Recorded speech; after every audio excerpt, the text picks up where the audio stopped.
I just wake up in the morning and I yell a lot, even though it's way too early. It's fun though. Wake up, wake up, wake up!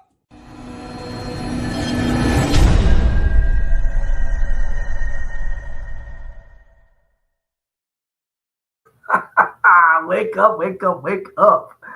All right, we made it. We made it, man. Look, I know Carlos already told you guys that we're going through it right now, but we are operating under battlefield conditions. Okay, that's what we're gonna call it.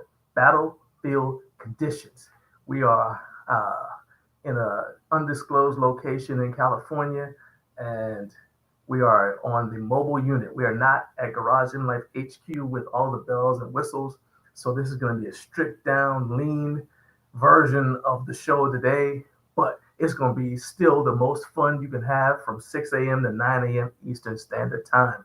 It is not currently Eastern Standard Time where I am. Instead, it is 3 o'clock in the morning, and that is exactly when my mouse stopped working. So I've been back here trying to click and try to get stuff going since before the Carlos was helping me with sound check, and the mouse was frozen for like the last 10 minutes. But shout out to my man at the front desk who got me a backup mouse. And so we are back in business. Okay. Now, for those of you who are watching the show for the first time, I'm John Greaves III. I'm the co-founder of Garage Gym Life, and I am going to be your host for the next 3 hours of what is going to be a fun and I believe fairly informative show. We've got Rory Ellis from Rorman Strength coming, and he's going to debut a new product. We've got Isaac Tibocha coming from Iron Bull Strength, and that one might get a little spicy because Isaac has he's trying to set the record straight about a little bit of a controversy that's going on with Iron Bull Strength and a content creator named Mark Tovar from Flex Mark Spot. Now, this is a in the interest of journalistic integrity, I'm going to not take any sides in that when that comes up at the 8 o'clock hour. But I am going to ask the questions that I think need to be asked in order to figure out what's actually going on with the situation. And then Mark is actually going to be on a show on September 5th, and he's going to give his side of the debate. And that way you guys can kind of draw your conclusions. But in the meantime, if this is your first time checking out the show, do me a favor. First of all, thank you for giving us a chance. And do me a favor, hit the like button. And if you have not subscribed, go ahead and subscribe. That just helps the show grow. And then if you happen to know someone else who you think might enjoy watching this, go ahead and share the link with them. Now, I will tell you this. If you are a brand that is, and I sent you this link to kind of give you an idea what the show is like. Look, this first hour is pretty much shtick, okay? This is like where all the randomness happens. We're just having fun, all right? But so the interviews, if you want, like the interviews and things like that, they begin in the second hour of the show. So, if you just want serious stuff, that's coming up in about an hour, all right? So for everybody else who just wants to have a good time on a Friday morning, there's about 105 of you watching right now. Shout out to all of y'all for joining us. And we're about to have a good time. So let's go ahead. I kind of already told you what's going on the show, but we are still going to have news and other things. We're still going to have at 6:45 a.m. We're still going to have a brand new recliner of rage. I'll tell you why I'm mad this week. You're probably going to get 2 rage topics this week, but I can't yell because I'm in a hotel. So it's going to be that's going to be interesting. Then in the second hour at 7 a.m. Eastern time, that's when Rory Ellis is going to be joining us to talk about his new product. And the third hour, 8 a.m. Eastern time, is when Isaac from Iron Bull Strength will be joining us. Okay, so let's go and say what's up to everybody who's been waiting patiently in the live chat. I know they're probably in there roasting me without mercy, but you know what? I'm here for it. Let's go. All right. So at 4:30 a.m., my guy Carlos was first in the building. He said, "Hi, I got the Carlos. I know you were going through all this." He said, "Hi, I got the knife and I'll turn on some gosh darn lights." Wow. I'm not sure my mom's going to approve of me using that language, Carlos. If I get in trouble, you get in trouble. He says, rise and grind. Wake up. That's right. That's right. JBTV was the second one in the building at 5:19 a.m. He says, we are up way too early. JB, my man, thank you for not just getting up way too early today, but you do it consistently, man, and I really appreciate that support.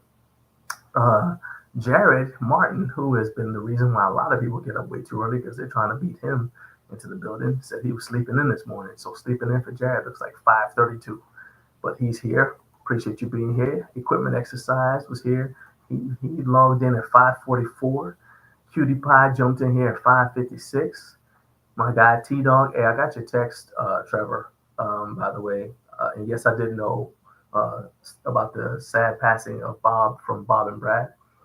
I did not respond to you though because I got in. I was in the airport, and it was like 1 o'clock in the morning for you. So I decided to be a humanitarian and not not wake you up with a text message to be like, yeah, I know, that wouldn't have been right.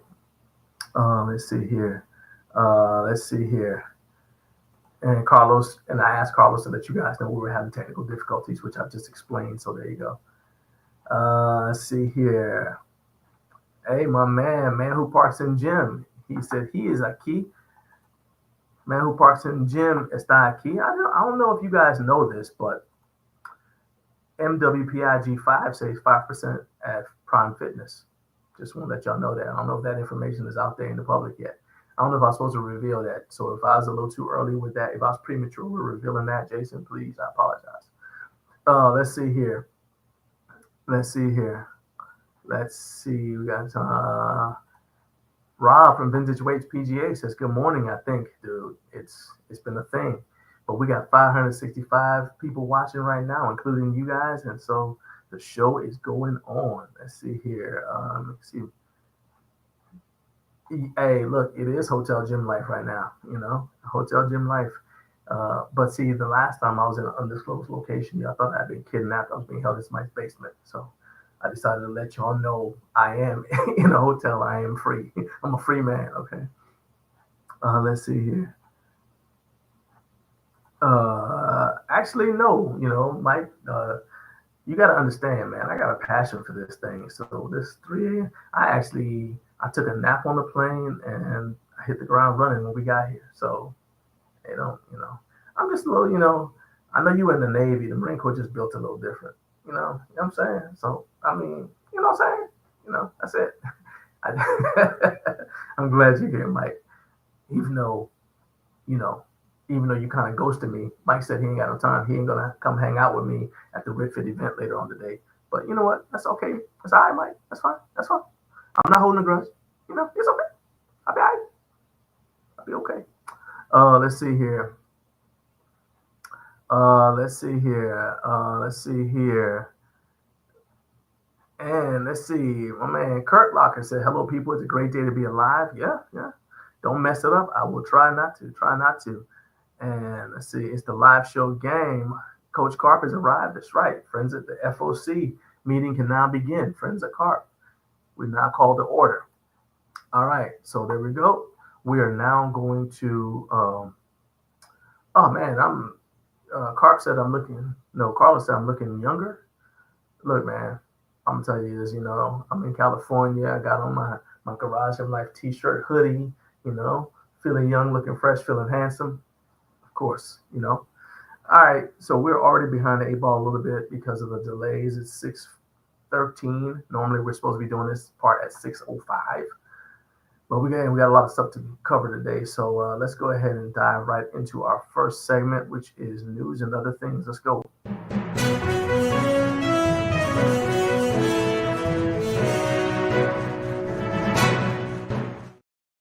Took me another sip of refreshing hotel coffee, and let's make it happen. All right. So as I said, first news item is, as I said, Naomi and I are in California today. We will be at the RitFit 10th anniversary celebration later on today. And if you are in the Chino Hills, California area, go ahead and make sure that you head on over there. Everything starts at 10 a.m. Pacific time. So the show, when the show is over, there'll be like another 4 hours before everything starts. It's going to be a good time today. There's going to be giveaways. There'll be a lot of people out there. I know Vern from Usawa Fitness said he's going to be here. He's going to be at it. We got a bunch of other people who said they're going to be there. So And of course, Naomi and I are going to be there. So this will be a good time, good opportunity for you guys to come out, check out some of the stuff maybe that they didn't even take with them to Home Gym Con. Um, but for those of you who are not in California, what we decided we're going to do is if there's something specific that you guys want us to check out, go ahead and put it in the chat. And then what we'll do is when we go to the RitFit event, we will check it out and then we will post a video clip of us checking it out on Instagram and tag you. So what you need to do is put who you are, like put your Instagram handle on the off chance that we don't have it. Put your Instagram handle and then put whatever RitFit product you want us to check out today, and we'll make sure we look at it and get a video clip of it while we're at the RitFit event today, and we will post it on Instagram and then tag you so you can see it. And also, if you have a specific question about it, go ahead and add that in your comment as well. Okay, so you guys can go ahead and start putting those comments in, and that way I can start compiling them. As far as what we want to check out, Naomi says she's very excited to check out their leg press hack squat combo. Now they have a couple of different ones. So this is we're getting dangerous, Carlos. You know what happened last time I tried to do this, but there we go. So we got the leg press hack squat. I believe she's talking about the Gazelle, but it might, yeah, there's the 3-in-1 leg press hack squat machine right there. But they've also got the 45-degree 3-in-1 leg press hack squat. And so if they've got both of them, she's going to check out both of them because that's what she wants to see. And then what I am interested in seeing is this product here. Let's see here, this right here. I am going to be checking out their 3-section adjustable weight bench. And you guys may see that it looks sort of familiar, right? It looks similar to another product that I've talked about on this channel and that I have, in the show, and that I've talked about on this channel, and that is the Infinity Bench from Exponent Edge. So we have the Infinity Bench at our house. Been using it for a little bit now, about a month, I think. And full disclosure, RitFit actually sent us their 3-in-1 adjustable bench a while back. So we actually got that first. But I gave that bench to my son and my daughter-in-law. So they've got that one. You guys noticed that I never did a video about it because when I got it, to be honest with you, I was concerned that it was just a copy of the Exponent Edge bench, and I'm not in the business of, supporting somebody's work just being copycatted, right? So we got it, and I said, okay, I gave it to my son because I knew he was going to be setting up his home gym, and I also know he's not going to be making videos. So I was like, here, take this. RitFit wanted some feedback from us. We gave them the feedback, and then I gave the bench to my son. But now that I paid my own money for the Exponent Edge bench, I remember that there are some of the differences between the RitFit product and the Exponent Edge bench. But since it's been a minute since I've had the RitFit bench, I'm going to go and check it out today if it's at the showroom. Now, here's the thing. I'm actually working on a video where I'm going to be comparing the two benches head to head. So I'm comparing the Exponent Edge Infinity Bench to the RitFit 3-in-1 adjustable bench because I think, if I remember correctly, and we're going to find out when I go check it out today, if I remember correctly, there are a couple of areas where the RitFit bench improved and or tweaked the Exponent Edge design. And if that's the case, then I'm completely okay with it. Because even when I remember I was talking to Dean from Black Widow, and he was talking about how Kabuki Cadillac bar actually was inspired by a design that he made. And he said the reason why it didn't make him mad is that Kabuki actually improved on his design. And he's like, that's what you do. If you see something that inspires you and you improve on it, it's fine. I said, you know what, that's a good point. And so that's how I've looked at it ever since. So anyway, so that's what I'm going to be checking out. As I said, I want you guys to go ahead and put in the comment section. If you're watching on replay, it's probably too late because I won't. Um, but if you're watching live, go ahead and put your comments in. And I mean, if there's something that you specifically are interested in, you watch a replay, go ahead and still put a comment in there because I may be able to tell you about it.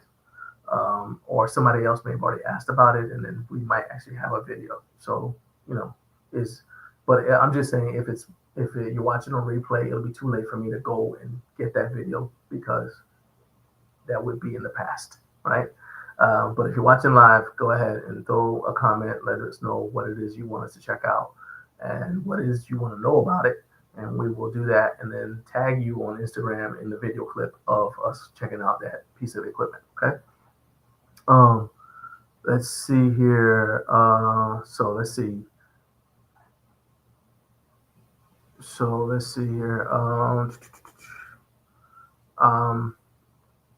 So I'm strolling up. Let's see here. The hotel voice is calm simply because I'm not trying to get kicked out, Rob. But yeah. Let's see here. Carlos said I was watching Vern a couple of days ago on his live stream for the Smith machine. That's the Mikolo. Yeah. He and I were talking about it offline a little bit. He was getting his video ready for it. So Carp said he wants me to check out the 3x3 1-inch hole power rack. Okay, that's definitely gonna happen. Rob said, yeah, I saw that, and what I liked about your video, Rob, is that you talked about the history of the leg press. I'm actually a big fan of the self-loaded leg press. People think it's crazy, but when you do it, you don't realize until you do it, you don't realize how much the bar sinks into the bottom of your feet. So it's actually a little bit harder for the bar to fall than people would think. But I can tell, it's obvious why people prefer using a leg press machine. In addition to the fact that you can actually load a leg press machine heavier than you can a self-loaded leg press. Jonathan from No Fake Channel checking in. What's up, man? This is the closest you're ever gonna get to my smooth jazz voice. Cause I'm in a hotel right now. I can't be yelling. Let's see. Yeah, that bench is from what I remember is pretty nice. But like I said, I'm gonna check out the 3-in-1 adjustable bench if they have it here. I hope they have it because I want to do the side-by-side comparison. If not, I would have to wait till I got to my son's house, to do the side-by-side comparison. Let's see here. I talked to Jay a couple of times, and I hate the thing that happened with this patent. So many, companies are able to copy his design. I'm not going to support anybody who just copies him. But if a brand takes his design and improves on it, then at the very least, that's something that I need to talk about if I'm going to do a good job at what I do. So yeah. Okay. Jared says the adjustable bench. You're curious about the different size options there, which seems to be on the steel tubing used, and if somebody can explain that to me. Okay. Text me a little bit more information about what it is you're trying to find out, Jared, about the bench, and I'll make sure that I check it out. Kevin, what's up, man? Shout out to the kids, Caden and Haku. Shout out to y'all if you guys are watching. And even if I know that they normally watch on replay, so I'm still giving them a shout out. What's up, guys? I think you guys are awesome. Kevin said I'll be reviewing the Aura spin weight plate from RitFit First here in Japan. So that'll be interesting. Let's see here. So yeah, the Mikolo bench is similar. Mikolo has a closed ladder system. Like I said, I want to go ahead and I want to get a little bit into. When we had it, the first thing I thought, so here's a timeline. I saw the Infinity bench at Home Gym Con when Naomi wasn't with me at Home Gym Con number 2. Then we got the Mikolo, we got the RitFit bench And it had been a while since I had seen the infinity bench at Home Gym Con, so I couldn't really remember. I just remembered, okay, this is a bench that's a tri-folding bench. So I was like, hold up, this looks like Jay's bench, right? And then we gave away the Fit bench to our son. And then when we got the infinity bench from Exponent Edge, when we bought the infinity bench from Exponent Edge, by the time it arrived, it had been even longer since I'd seen the Fit bench. So I can't do a fair comparison until I've seen both. You know what I mean? So I just saw the infinity bench yesterday, and I actually just used it yesterday. And then the Fit bench I'm going to use today. So that's going to be a pretty good comparison. So there you go. Let's see here. Yeah, exactly. Trevor said inspiration and copying are two different things. That is correct. Okay, so Manu Parks, Jay says, I want to see the 3D Smith machine from Fit. Yes. So we've got something, we got a little bit about it in our video tour from Home Gym Con, but yes, we'll dive into it a little bit more because Naomi Red likes that piece of equipment as well. Let's see here. All right. Okay, so that was the first item. And okay, next item is what's coming up on the channel. So Carlos has got his Anubis half rack from Nicolo, and in fact, he's got that in the community. I think he's got a couple of posts in the community section about it of the channel. So let's see if we can go over there. This community section, yeah, viewer posts. And so by newest. All right, so here we go. All right, so let's go ahead and share the screen. I'm getting reckless now because the first screen share worked. Okay, so that's not it. No, this okay. That's definitely not it. Let's back up. Let's go here. Okay, yeah, this is it. All right. Carlos said after 8 hours, minor bruising and a mild concussion, I finally got the Nicolo Anubis assembled. It was great, but he said he needed a plate caddy. So there was a lot of chaos. Okay, let's see here. That's him hard at work. That's your hero, hard at work. There's footage of the aftermath of the concussion. He recovered. All right, there we go. So there is his Nicolo Anubis sitting there. It looks nice, I think. And what the first thing that jumped out to me is how little ceiling clearance he had. So I'm not sure, Carlos, are you able to do pull-ups on that thing? Because it looks like your head is going to hit the ceiling if you pull too aggressively. That I forgot to ask you that. Are you able to do pull-ups on the Anubis, Carlos, without hitting your head on the ceiling? And I will say, and as I mentioned, the other thing that jumped out to me, that review is coming soon, and it's going to be on our channel, but here on Garage My channel. But one of the big things that jumped out also is that there's no plate storage. So if you guys are looking at the Anubis and you're thinking about adding it to your home gym, just be aware that there is no plate storage. So you will have to have another option. What Carlos did was just get some plate trees. And to be honest with you, every time I've gotten a product from, I've personally only gotten one Nicolo rack. And I remember I had to get plate trees as well because there wasn't any plate storage, integrated plate storage on the rack.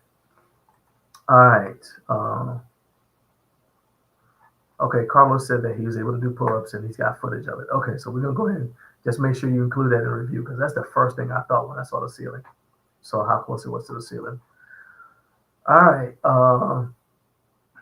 Moving along now, we got a couple more things coming up on the channel. I've got a new series that I started. It's my version of a vlog. And it's basically...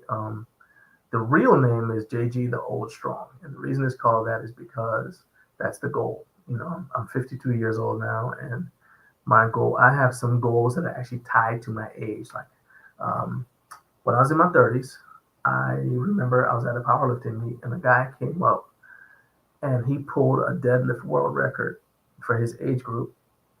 It is 450 pounds. And he was 70 years old. 71. He was 71 years old. And I remember it was a USAPL meet. And I remember thinking, man, I want to pull a deadlift world record when I'm in my 70s also. So that's what kind of started the JG, the old strong thing. Like to not just give in because I'm getting older. And so that's what the playlist is called. But in practical terms, I usually just call it stuff I did last week.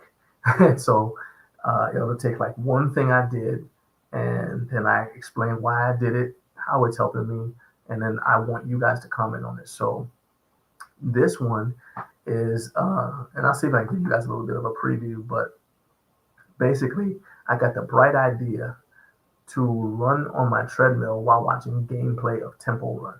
Now, if you don't know what Temple Run is, that's a game basically where you're being picture Indiana Jones when he's running from the rock, from the boulder, but that's the entire game. You just basically running. So you're looking at the character from behind, and he's like running and he's jumping and goes to the left side and the right side, whatever. And I decided, running is boring. It's, it's not the most boring form of cardio. I discussed what the most boring form of cardio is in the video, but it is pretty boring. And so I tried to liven it up by, I always, like Carlos has been on and I've talked about, hey, movies to watch on the treadmill, right? But I got the bright idea. Why don't, this is a game about running. Why don't I watch somebody play this game about running while I'm running, right?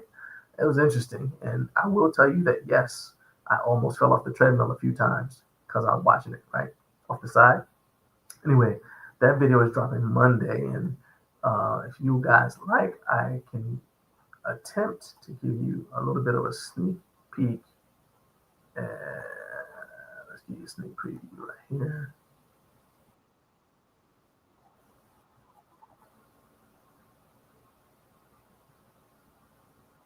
Oops, that's not it.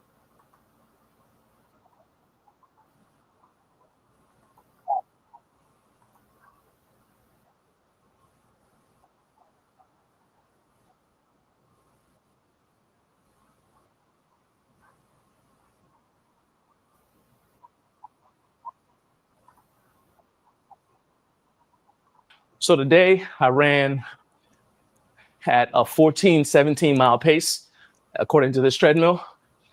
And I ended up getting a little over 2 miles because I did roughly 30 minutes. Now, the thing about running, for those of you who are like me, who don't like cardio, there are a couple of videos on the channel. I did some live gameplay. It's called Exercise. It's really a test of reflex where you're basically controlling a character who's trying to escape from a temple, and you got different things chasing him. It's really a test of reflexes and memory. You'll be running along, there'll be a gap where you got to jump. There'll be a spot where maybe flames come out, different traps. Think Indiana Jones, but if it's a video game and you're running, right? All right, so that's basically your sneak preview. Well, you thought I froze because I was trying to, I was trying to pull up the video to show y'all, and it ended up pulling up the wrong thing. But yeah, I getting rid of some of this junk here. Okay. Anyway, so that video is dropping Monday. Then Tuesday, I've got a review of the Bob and Brad G100 massager. That's a portable massager. It's got 3 integrated heads. I used it before squats last week in place of what I normally use before squats is foam rolling. But because Marcus from 922 Designs has my foam roller as part of a project he and I collaborating on, and then I got this massager in the mail. I said, hey, let's, they want a video, so I'm going to use it, before squats. And so it's basically an unboxing video of that. And then Naomi's review of the Yosuda Dolphin Elliptical. I know Carp already dropped a review of it. Naomi's review of it drops on Labor Day. So that's what's coming up on the channel. Now, let's see here. Let's go back and see what people are looking. JB said two things I'd like to see from the RitFit showroom are the RitFit AT02A hack squat rack attachment. That thing looks like it could be a nice compact pendulum squat setup with some wedges. Okay, all right. I'll put that on the list. We'll definitely check it out. And the other one is, okay, so you want to see the 3-section adjustable bench also. So you want to see if they've got the 60 by 60 and the 75 by 75 frame. It'd be cool to see the different sizes compared, even though the 75 by 75 seems to always be sold out. Okay, all right, we'll make that happen for you. In fact, let me star that. That's what I'm gonna do with these comments here. Make sure I'm scrolling back up to see if there's anything. Jared said he was curious about the size options as well. I think Man Who Parks in Gym was asking about the 3D Smith machine, but I'm looking to make sure I'm not. Yeah, there we go. Make sure I wasn't hallucinating. All right. That's the size difference. Okay, Jared. Yeah. All right, I got you. We'll go check it out. Like I said, I hope they got all this stuff in here. I mean, it's a showroom. Why wouldn't you have all that stuff? I'm looking forward to seeing that. But and then the other thing too is, so they've got the event and it's all day, but then we also have some stuff scheduled with them tomorrow morning. So even if I can't get it today, I'll definitely, if I'll get it tomorrow. But the goal is to get all that stuff that you guys want us to see, to put clips of it today. Okay, up on Instagram today. So if you guys are not following at Garage Gym Life on Instagram, you need to follow at Garage Gym Life on Instagram, because that is where these videos are going to be, and we'll put them up and we'll leave them up. Okay, along with other coverage from the event. All right, now this one is a very special news item. All right, we're doing good. Okay, we'll call back up. A very special news item, because last week during the show, Kevin, Home Gym Gains, Kevin from Japan, sent me a message on WhatsApp, right? And I don't know if you guys remember, but I was like, oh, Kevin's hanging out with the family, getting some family time. Oh, that's cool, right? And I didn't read the message. I was like, I'll read the message after the show is over, because I'm doing the show, right? People send me messages all the time during the show. And I usually just, I see it, and then I'm like, all right, and I'll just watch it, or I'll check it out after the show. Because when I look at, technically, I guess I can look at the messages when my guest is talking. But one of the things that drives me nuts is when I'm watching a panel, like, you got two, whether it's a host interviewing one guest, or host and two guests, or whatever, and somebody's checking their phone during the interview. To me, one, that looks unprofessional. Number two, it to me kind of makes it feel like whatever you're looking at on your phone is more interesting than the conversation you're having. And if I don't think the conversation that I'm having is the most interesting thing, then how can I expect you guys who are watching to be invested in it enough to watch the whole thing, right? So that's just not something I do. So if I get messages during the show, I look, like, I have my phone set up so I can see it, because there have been times when the person messaging me is somebody who's supposed to be on the show, and they're having issues logging in or whatever, right? But I'm not going to go in depth looking at messages. All right. That was all a very long way to intro this, but basically that's why I didn't check the message. And now I wish I had, because when I watched the message, it was from Kevin's kids. So Kevin said that his kids enjoy watching the show, and that they usually watch it on replay, but because it was a holiday in Japan, they wanted to stay up and watch it live, and they're like, oh, and so he sent me this video of one of his son, and I just think it's awesome. So you guys check it out. This is if you guys ever wonder like what fuels the fire for me, it's stuff like this, right? So let's see if I can get this thing up here. Give me just a second. Uncle Jenny's phony. Phony? What do you mean funny? One more time. Uncle John is correct. That is so awesome. So if you guys couldn't tell what he said Uncle John is funny. So first of all, they call me Uncle. Let's just start there, okay? Number two, apparently I'm big in Japan. I'm big in Japan. There you go. Yeah. We made it. Naomi, rent a limo. We made it. We're big in Japan. But just the fact that I can make a kid smile like that is that's fuel for the fire, man. And it's another reason why I tell y'all when you come on the show, I tell guests, hey, watch the language.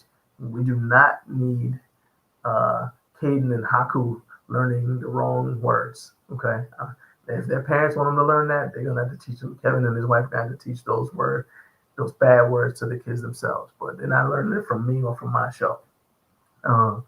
And it's interesting to me that Kevin said that recliner of rage wasn't the part that they enjoyed. They actually enjoyed the part where I'm just talking to you guys in the live, like where I'm doing the let's see who's in the live chat. They actually love that part the best, and so I think that's really really cool, man. And so, dude, shout out to Caden and Haku, man. Let's see here.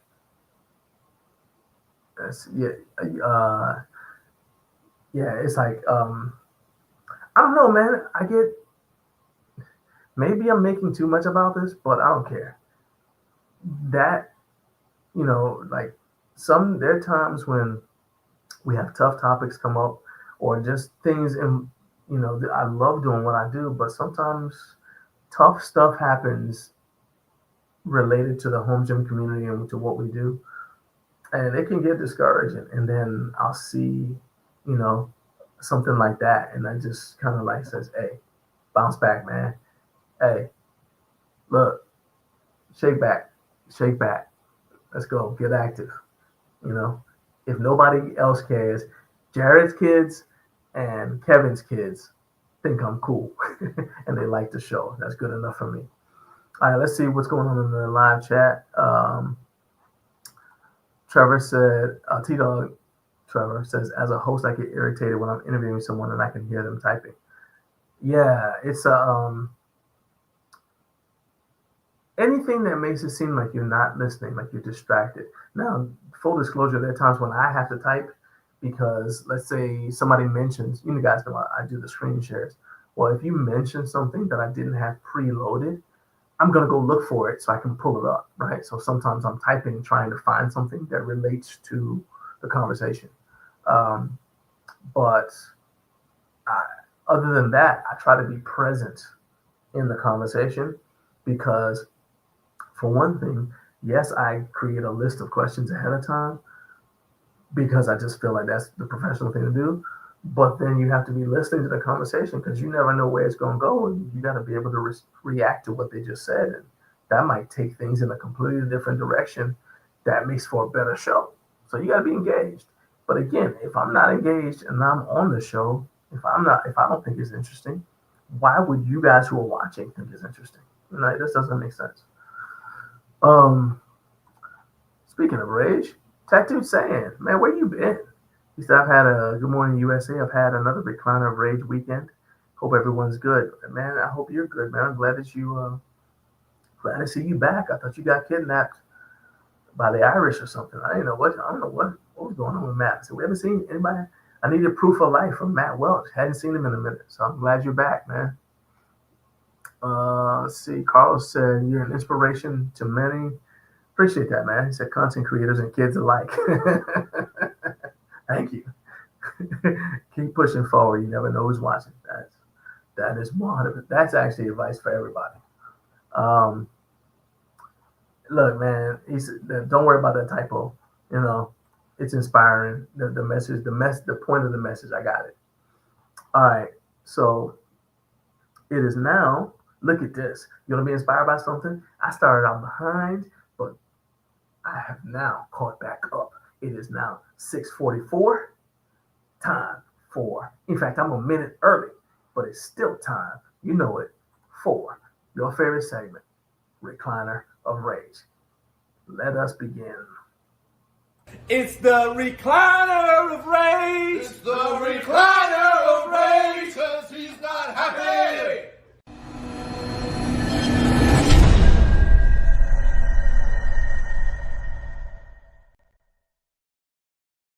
Okay, so once again, I'm about to go off, okay? But I gotta go off quietly. So that's one bit of rage that makes me mad, okay? I can't express my emotions fully because I'm in this hotel when I'm trying to get kicked out. So I'm gonna be talking like this. Can y'all hear me? Tell me if you can hear me, because I gotta talk like this, but I need to make sure that you get the point of what I'm saying. Okay? So, here we go. First of all, Recliner Rage is dedicated to the fact that this mouse stopped working right when I needed it to. I depended on you. I trusted you. You betrayed me. Haven't I given you a good home? Kept you out the rain? Stopped people from throwing you and dropping you? I've been good to you. But look what you did to me when I needed you most. Look at you. Explain why you are the way you are. Get out of my face.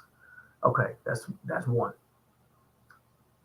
But the planned Recliner Rage segment is dedicated to righting an injustice from long ago. That's right. It's something that happened to me a long time ago, and I didn't get to fully express my feelings about how mad I was because of the circumstances. But because I was in the airport and this incident happened in the airport, it reminded me of it, so I got mad all over again. So here we go. Somebody explain to me why they got a weight limit on luggage that you check on checked baggage, but there's no weight limit on carry-on baggage. How do I know? I'm gonna tell you the story. I'm glad you asked. Thank you. Okay, here we go. So in 2015, my son, one of his friends, and I were flying out to Austria. We're competing at Worlds, right? So we checked our bags. We had checked bags, but we kept everything we would need for the meet because we're not stupid, because your bags could get lost. We're flying from America to Europe, right? So we kept the stuff that we knew we would need to compete. So basically, underwear, singlet, a pair of wrist wraps, lifting belt, pair of deadlift slots, right? Now all that times 3, right? So everything we would need for the meet, we had with us in our carry-on luggage. So for us, that was backpacks, okay?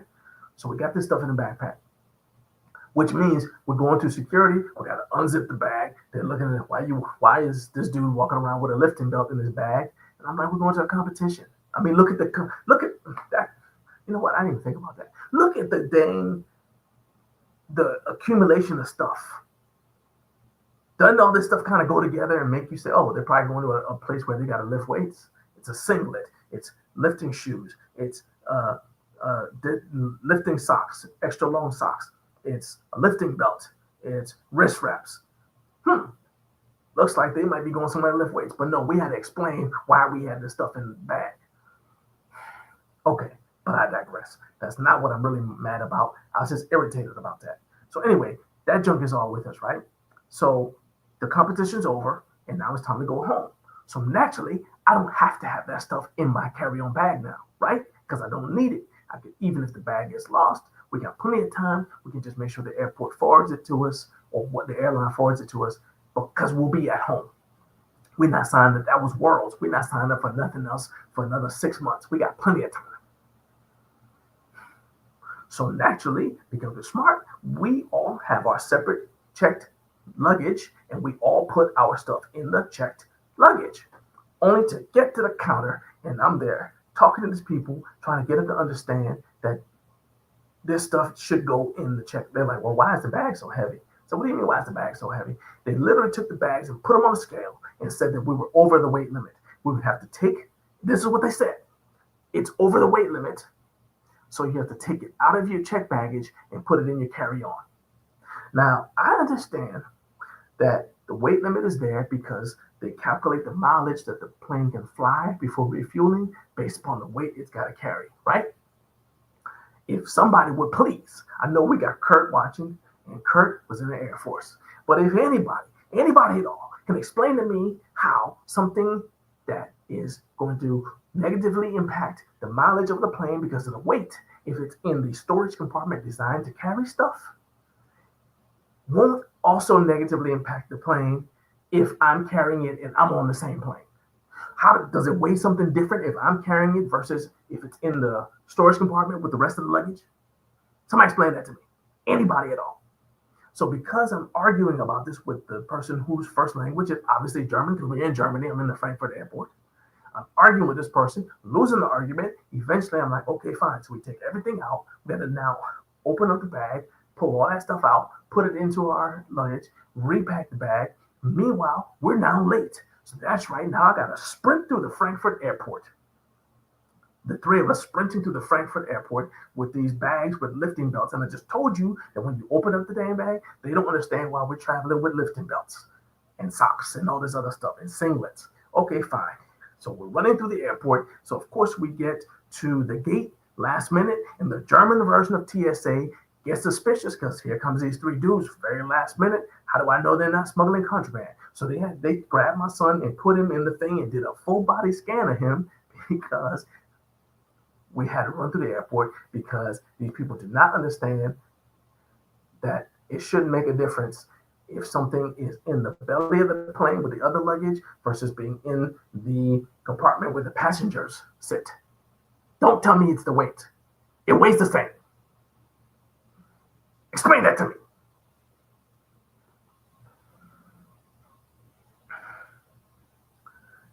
I mean, Jared, thank you. It's all on the same plane. We're on the same plane. We're on the same plane. We're on the same plane. It shouldn't matter. It shouldn't matter. That's all right. Look at me like I'm stupid. Well, no, you have to understand, sir, it's the weight. But how does the weight change? I'm getting on the same plane the luggage is going on. Explain. It makes no sense. It makes no sense. It's stupid.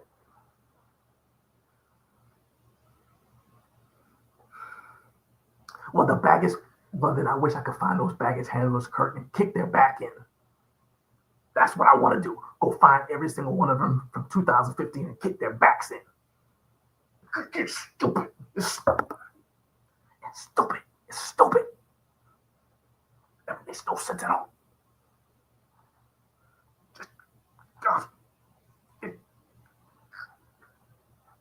It's the recliner of rage. It's the recliner of rage, 'cause he's not happy.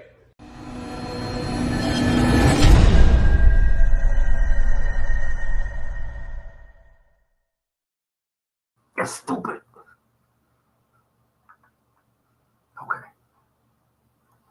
All right. Let me just look and see if anybody, see if anybody had an explanation that makes sense. Okay. I'm going to go calmly to the comment section. Okay. Jared says, I can just picture you all wearing lifting belts walking through the airport to save on luggage weight. Yes. I mean, it's, like I said, it's stupid. Kurt said, I like to think there's a Southwest baggage handler making a reciprocal recliner rage about Foreign John's heavy bag. Look, I'm telling you, that's the point. It's not even that it was that heavy. I mean, heck, we were running with it. Not just me, but also a 17 and 18-year-old boy. Well, actually, no, they're mad to turn 18 by the time. 2 teenagers. All right? I mean, we're sprinting through the airport because we were delayed by this imbecile at the dang baggage at the check-in counter talking about the weight. Like, what are you talking about? Seriously? All right. Kurt said, I'm not saying it's not frustrating, but it's not for weight issues for the planes, for the baggage handlers and them charging the premium. I'm telling you, I just want to find them and kick them back in. Jason said, Kurt nailed it. I'm telling you, these dudes. I was like, seriously? Matt said, my rage is because I traveled to a competition on Friday just to get told at 6 p.m. they were canceling the competition. So fuel, food, hotel, travel, all for nothing. and I was meant to be attempting a world record. Oh, that's a violation. No, man. That, no. Oh, heck no. I don't want to. Somebody, no. Like, somebody got to reimburse me on the spot. That's, no. You know what? For you, Matt, just for you, here's what we're going to do. It's the recliner of rage. It's the recliner of rage, 'cause he's not happy.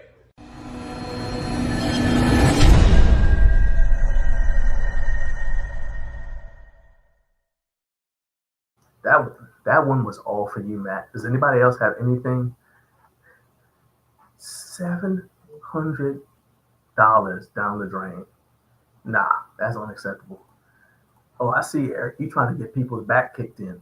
Talking about follow the rules and it's not a problem. I'm telling you, just let me see one of those dang baggage handlers on the street and recognize him. I know it's been, over 10 years, but I'm still mad. And like I said, I got mad all over again because I was in the airport and I thought about it. I was like, you got to be joking me. All right.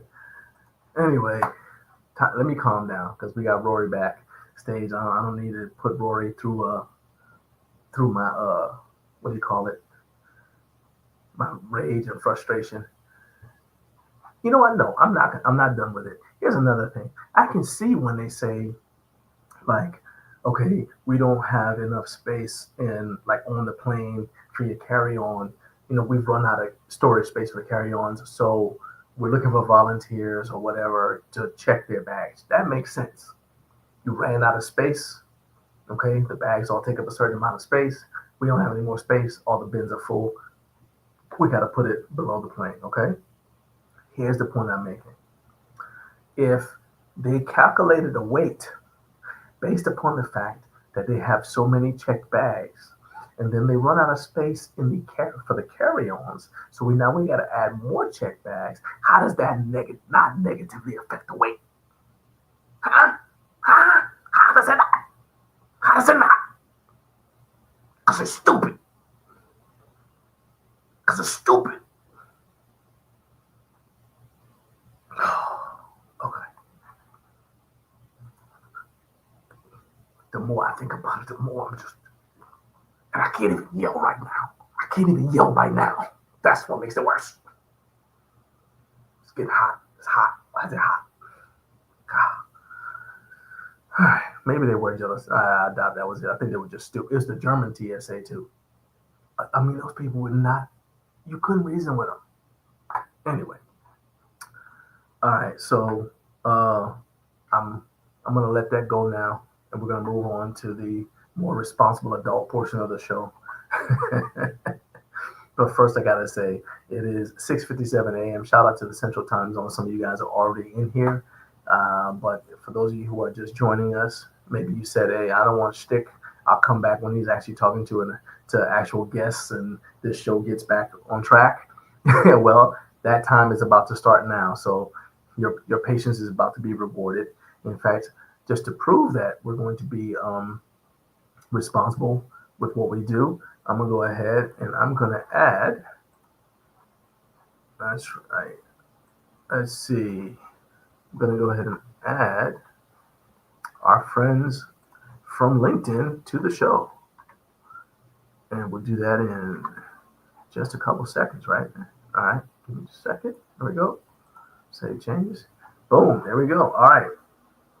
So welcome to everybody who just joined us from LinkedIn. My first guest is going to be Rory Ellis from Rorman Strength. Rory he's like a modern day Buckaroo Banzai, okay? Because the dude's got all these different things going for him. Number one, he's a musician. He's also an active duty member of the United States military. He's a strongman competitor.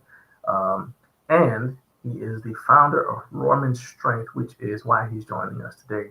Rory he posted about a brand new product on Instagram, and this is going to be the first time that he's going to be explaining that product to everyone. So I know people had a lot of questions about it, and we're going to get those questions answered today. All right, so Rory, my guy, you ready? Okay, time to wake up. All right, wake up, Rory. Let's go. You can't be sleeping. Got your music playing. Yo, what's up, man? What's up? Thank you for getting up way too early. What's up, man? Good morning. Oh, it is way too early. But I got a good text this morning. 5 a.m. My commander texted me saying, "We do." So this is a bad way to start the show. Sorry. We're an emergency response unit. So basically, he gave us we have a group chat, and our phones are always supposed to be on us. And he said, "That's your commander too. That's your wife." And, that's actually my alarm because now it's time for me to wake up on the East Coast. Oh, there you go. It thinks it's time for me to wake up and return But long- stuff. And I just finished talking about how I don't like when people play with their phone during interviews. Oh, it's all good. I'll do it. All right. No. All right. So, No, you're good. Response unit and your I wake up to a group chat at 5 a.m. When my alarm was set for like 5:15, 5:20 to get in here and get ready, and it just said basically like all con respond, stand by for further information, and that's typically what happens when we basically are going to get a real world call out. And then everyone responds like, "Hey, Roger, 10-4, we're up, blah, blah, blah." And then it's like, "Have a good day. You guys are good for the rest of the day." So I don't have to work today. So we're good. Started off on a good note. Super early. You know what that reminds me of is, let me see here. When I was deployed to Iraq, they were concerned, like they wanted to do like some readiness drills, but to make sure, if something happened that we would get up. Yeah. And not just get up, but they were like, they wanted to make sure that we'd get up and be able to successfully, deploy our gas mask, right? Yeah. Yep. So instead of telling us that they had readiness drills that they wanted to just whatever, instead one of the staff sergeants would go around and he'd knock on the door and he'd say, "Hey, we got to work. We got intel that there might be a gas attack tonight. So just make sure that you can wake up and grab your gas." So now, because of course you're like, man, we're the op tempo is pretty high, so you're not getting a lot of sleep. Yeah. So I know I was not the only one who just said the heck with it and just slept in this gas mask because I'm like, I'm not about to. I said, I know. Yeah. I'll be the one that wakes up and put the gas mask on backwards because I'm so tired. So I just slept in my gas mask, and nobody ever just nobody like said, "Oh no, y'all don't have to do that anymore now." They just. So I say that to say not to minimize your pain, but to say no, that's great. I with and feel you're with me in that. Yeah, that's funny. I identify with your pain, man. It's a real good. thing. But hey, thank you for your service.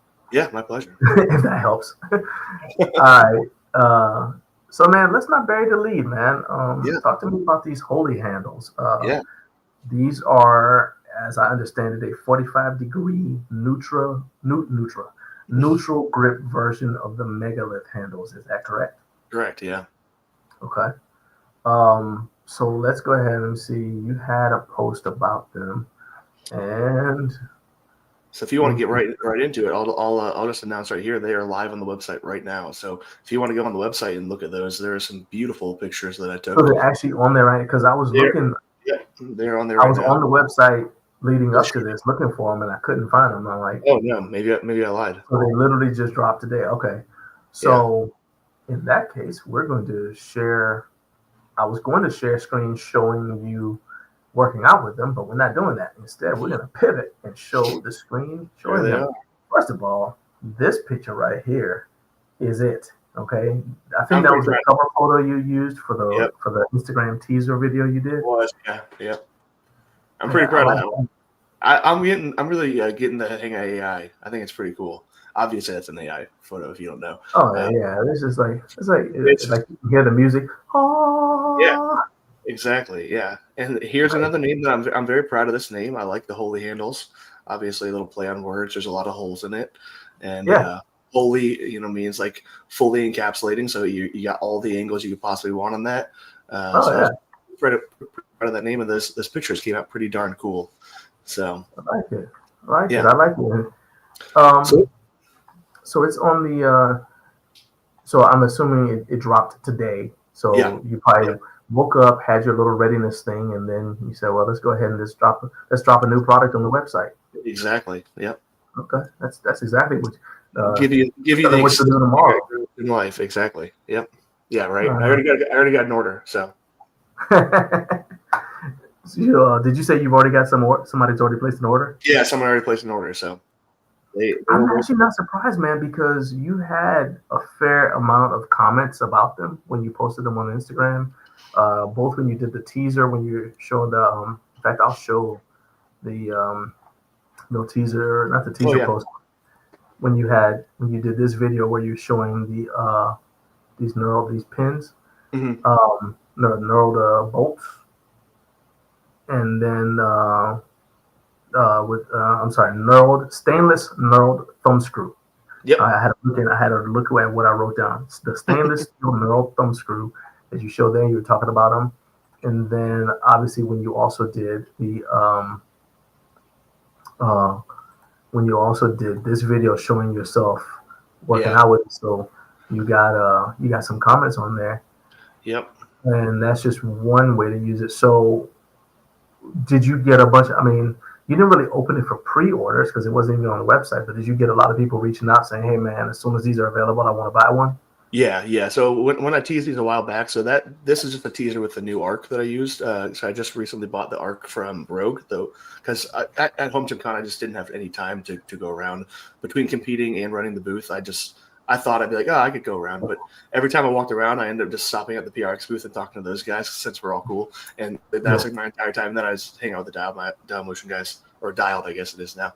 But so I didn't get a chance to get. I was going to take a pair of Megalith handles over to the Rogue booth and test it on the new Rogue arc. And I just never got a chance to. So I went ahead and bought one on RogueFitness.com, and it works on the new arc very, very well, actually. So that was teasing that, but I teased it a little while ago too. And the one problem I have as being a one-man shop, like I do everything myself, is it just takes me a very long time to get things to market. So the Holy handles, I've had a prototype version since Coop came over and did that Garage Gym review video. So that only launched, it dropped like 8 months after he filmed it. So you're talking about another 8 months before. That video's been out for about 6 months. It's been over a year since I've had the bracket and basically the whole concept of the Holy handles. It just took me like a year and a half to actually drop it because it just takes time. But to that point, I do have inventory because I've been teasing it for that long and people have known about it. I've had enough response where I think it's going to do well. So I felt confident. Yeah, I felt confident in buying inventory. So there's no pre-order. The good thing is with the Holy handles, it just uses the same handle. It uses all the same hardware. This is the same handle from the regular Megalith handle. And then the bracket arm is the same. So the Holy handle itself is just what you just saw. So it's just this D-shaped part. And the cool thing with that is that it opens up to a lot more uses. So if you wanted to just buy a pair of Holy handles, you could use just the Holy handles, and you could make what I called the Warhorse configuration, which was like you put a eyelet here and you put handles outside this way, and then you have like a straight bar for curls, face pulls, whatever. I tease that as well. Right. But just the bracket alone is its own D handle. You just put an eyelet through here. I have one right here from Egg Weights that I recommend. I don't have one that I sell yet. I probably will, but the Egg Weights one's really cool. You just throw that in there. It's an M10 thread, and that's an M10 size hole. So all you do is get any eyelet that fits that, hold that in there, and then obviously you could use the new. This is also on the website. You could use a new knurled thumb nut, and then attach that on there like that, and then you have an open D handle for tricep extensions, bicep curls, whatever you want to use an open D handle for. So right now, the Holy handles are only intended for Megalith handle users, like people that already have Megalith handles. I wanted to serve them first since they've already been customers. So you literally would just buy the Holy handles on the website right now. They're on sale for $199, and then you could attach that to your already existing Megalith handle. You just switch out the handle with this bracket. So okay, so it's basically like an upgrade. It's kind of like strangely enough, it's what I thought of how I look at like Synergy Custom Fitness. Yeah, like they started out with one product, and then they made more products, but each of their subsequent products, with a few exceptions, still fits with the original product. Yeah, which is awesome. Like they started with the Alpha, dumbbell rack, and you build it out, but it all still you can attach two Alphas together, whatever, right? And so it's the same kind of idea. Like I started with Megalith handles, and now and then you got neural nuts. It's like, Mhm. okay, well, let's throw that on there. Okay, now let's Yep. add that. Okay, so it's just kind of building out. Yeah, from exactly. there. So it not only, what I like about that is not only it doesn't show innovation, but it also it doesn't punish people who had the original product Yep. by coming out with something new that they then like that won't integrate. Like sometimes Yeah. not, like I mean, I think like the most recent example I can think of was when Rep came out with the Aries. I think it was like the 2.0, and it dropped Immediately it. after. Everybody who got the 1.0 was like, well, is there an upgrade kit? They're like, no. Yeah. And it's like, Yep. so like, okay, but Yep. this rewards people, or it rather doesn't penalize people for being early adopters of your early stuff, and Absolutely. they're not left out. So I like Yeah. that, man. Yeah, and that's always been a big thing for me. Like I always want to make sure that whatever I do, whatever I add on to the Megalith handle, it's going to serve the first people that bought it. So like, I'm losing a loss of words, but I forget the guy's name. I can't think of it right now. Either way, one of my first customers, he's still very active in the home gym space. I feel bad for not knowing his name off the top of my head, but he could basically buy the holy handles and he could attach it to the very, very first Megalith handle, which was actually just kind of like a prototype. Like this bracket was a lot thinner. This is 3/8 thick stainless steel. Before it was a 1/4 inch. There's a bunch of things. He had like the old handles that weren't stainless, but either way, he could buy whatever I have on the website now and adapt it to that very first Megalith handle. And those first Megalith handles, I only bought 10 of those because it was kind of like a proof of concept to see if they would work. But everything I've done since then still works on that very, very first one because I really want to honor the customers that pay their hard-earned money and on my product. It really does mean the world to me. I say that all the time, and it sounds like a cliche at this point, but it's just true. I'm so blessed and blown away that this is still a thing. So thank you all for everyone that's bought a pair of Megalith handles, and I will continue to make upgrades and additions to the Megalith handle that will make sure that you can still continue to use your Megalith handles. The whole point of this, as it's been growing, has been to make the Megalith handle kind of like a little ecosystem. Obviously, it's not like a rep rack where it's all through F3. Like you can't expand and do a whole thing; it's just an attachment. But in terms of that, I really want to make it as usable as possible. So I'm going to offer little eyelets like this on the website. I have all the knurled hardware that comes with the Megalith or with the holy handles. I also offer that on the website now. That's a new product as well. So that looks like that. So basically, you have a knurled thumb nut and a knurled thumb screw. So you can buy those both on the website. They're going to be sold in pairs. So you buy a pair of those and then a pair of these. And basically, what that is, it's just an upgrade kit from upgrade hardware from this standard hardware that comes with like what you would screw into your handle. Now, instead of using this hex head, you could switch it out for a knurled thumb screw. Just a little upgrade, just because one of the biggest things people don't like about this is like if you do change the handle, you do have to use a little screw or a hex head, a wrench or something like that, and it's just not the most comfortable to hand tighten since it's a hex head. And of course, everyone loves knurling and stainless steel, so I made a stainless steel knurled version of that, so you could just replace that. So that's a new product as well that launched today. Those are available on the site as well. So everything I'm going to be doing, at least for the Megalith handle, will all be encompassed in kind of one ecosystem. That's the plan, at least. Now, before I go on to the next question, you are being accused of wearing a modified T-shirt. Yes, I did it just for Jason. That's what I thought. Okay, this is investigative journalism at its finest. Like, has that shirt been altered to make the delts pop? And that's what the people want to know, and we got the answers. Okay, tell your friends. We find out the answers you want to know. Well, Jason called me out for not wearing sleeves, and so I had to prove him wrong. That I do have shirts with sleeves on them. Yeah.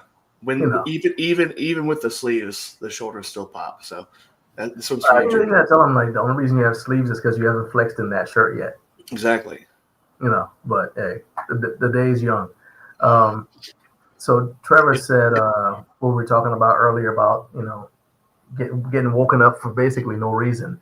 He said that's the Army in one story. Yeah, I'm telling you, you can trace. I have a theory, and it dates back to when I was at E3, that you can trace all of your misery back to one officer with very few people to supervise, nothing to do, who had an idea. Yeah. You just trace it all. If you just trace the idea back far enough, there's one guy out of college, with a college degree who's risen up as high as he can, and he had an idea that he thinks will make him relevant again. They call it the good idea theory. All your suffering. Yep, the good idea theory. Every unit's got one. Oh yeah, or multiple. So now Kinsey said, she said, "Good morning. Good Rory's here. I've decided on getting the VTS. I'm definitely purchasing some handles." So there you go. Awesome. Very cool. Thank you. So you're getting sales as we speak. Awesome. And look, I just said the word. It's kind of like remember Candyman? Thank you, say his name and then he pops up. So there you go. Carlos was not watching the show, and then I said he heard synergy. He's like, I smell it. It triggered his algorithm detector, and he like popped up right there. Carlos, what's going on, man? I mentioned Vern, and look, there he is. Vern, I'm gonna see you later on at the event, my man. I think so. I'll message you when we're about to head out to get there, so we can connect.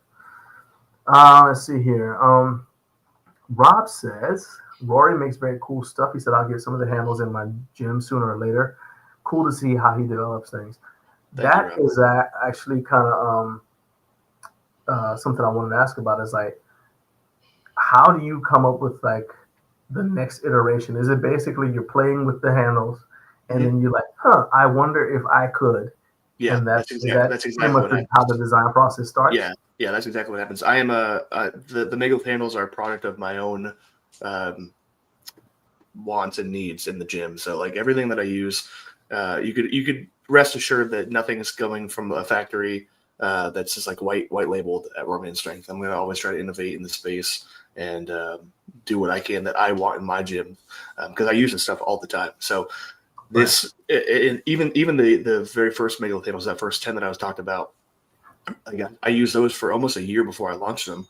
So everything I've done has been put through the test, put through the ringer, and I really try to use everything because I want it. So everything that's going to come out for later is going to be something that I'm like, hey, this would really work for this as well. And there's a lot of other applications, which is why I kind of said like the ecosystem thing with the Mega handles, because there are so many other ideas that I have for these. It's kind of disgusting at the rate that I'm going now with one product a year. I could stretch this out for 10 years, and like it's kind of I got to pick up the pace a little bit too, because I do have a lot of really cool ideas for them, and I'm really excited about a lot of them, and I'm going to try to focus a lot more on that this year. But it is hard as a one-man shop to get things out in a timely manner, but making it happen.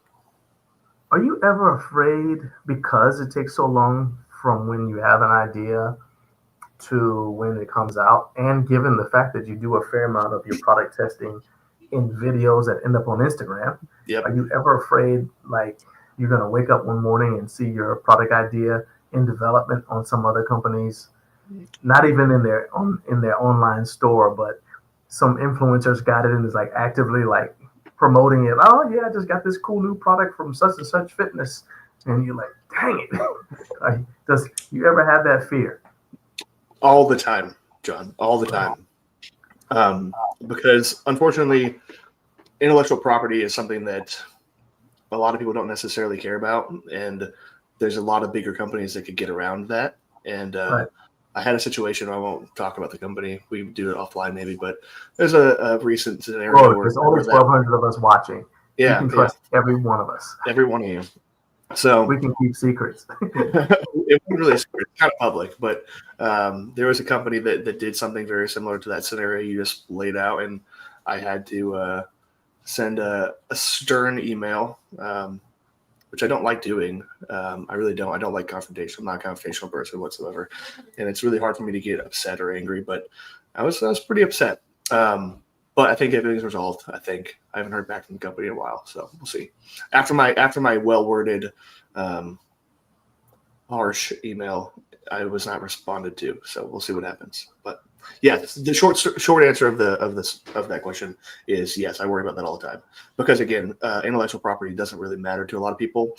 Case in point was Coop's video on the Eleiko collars that Kepi Fitness did.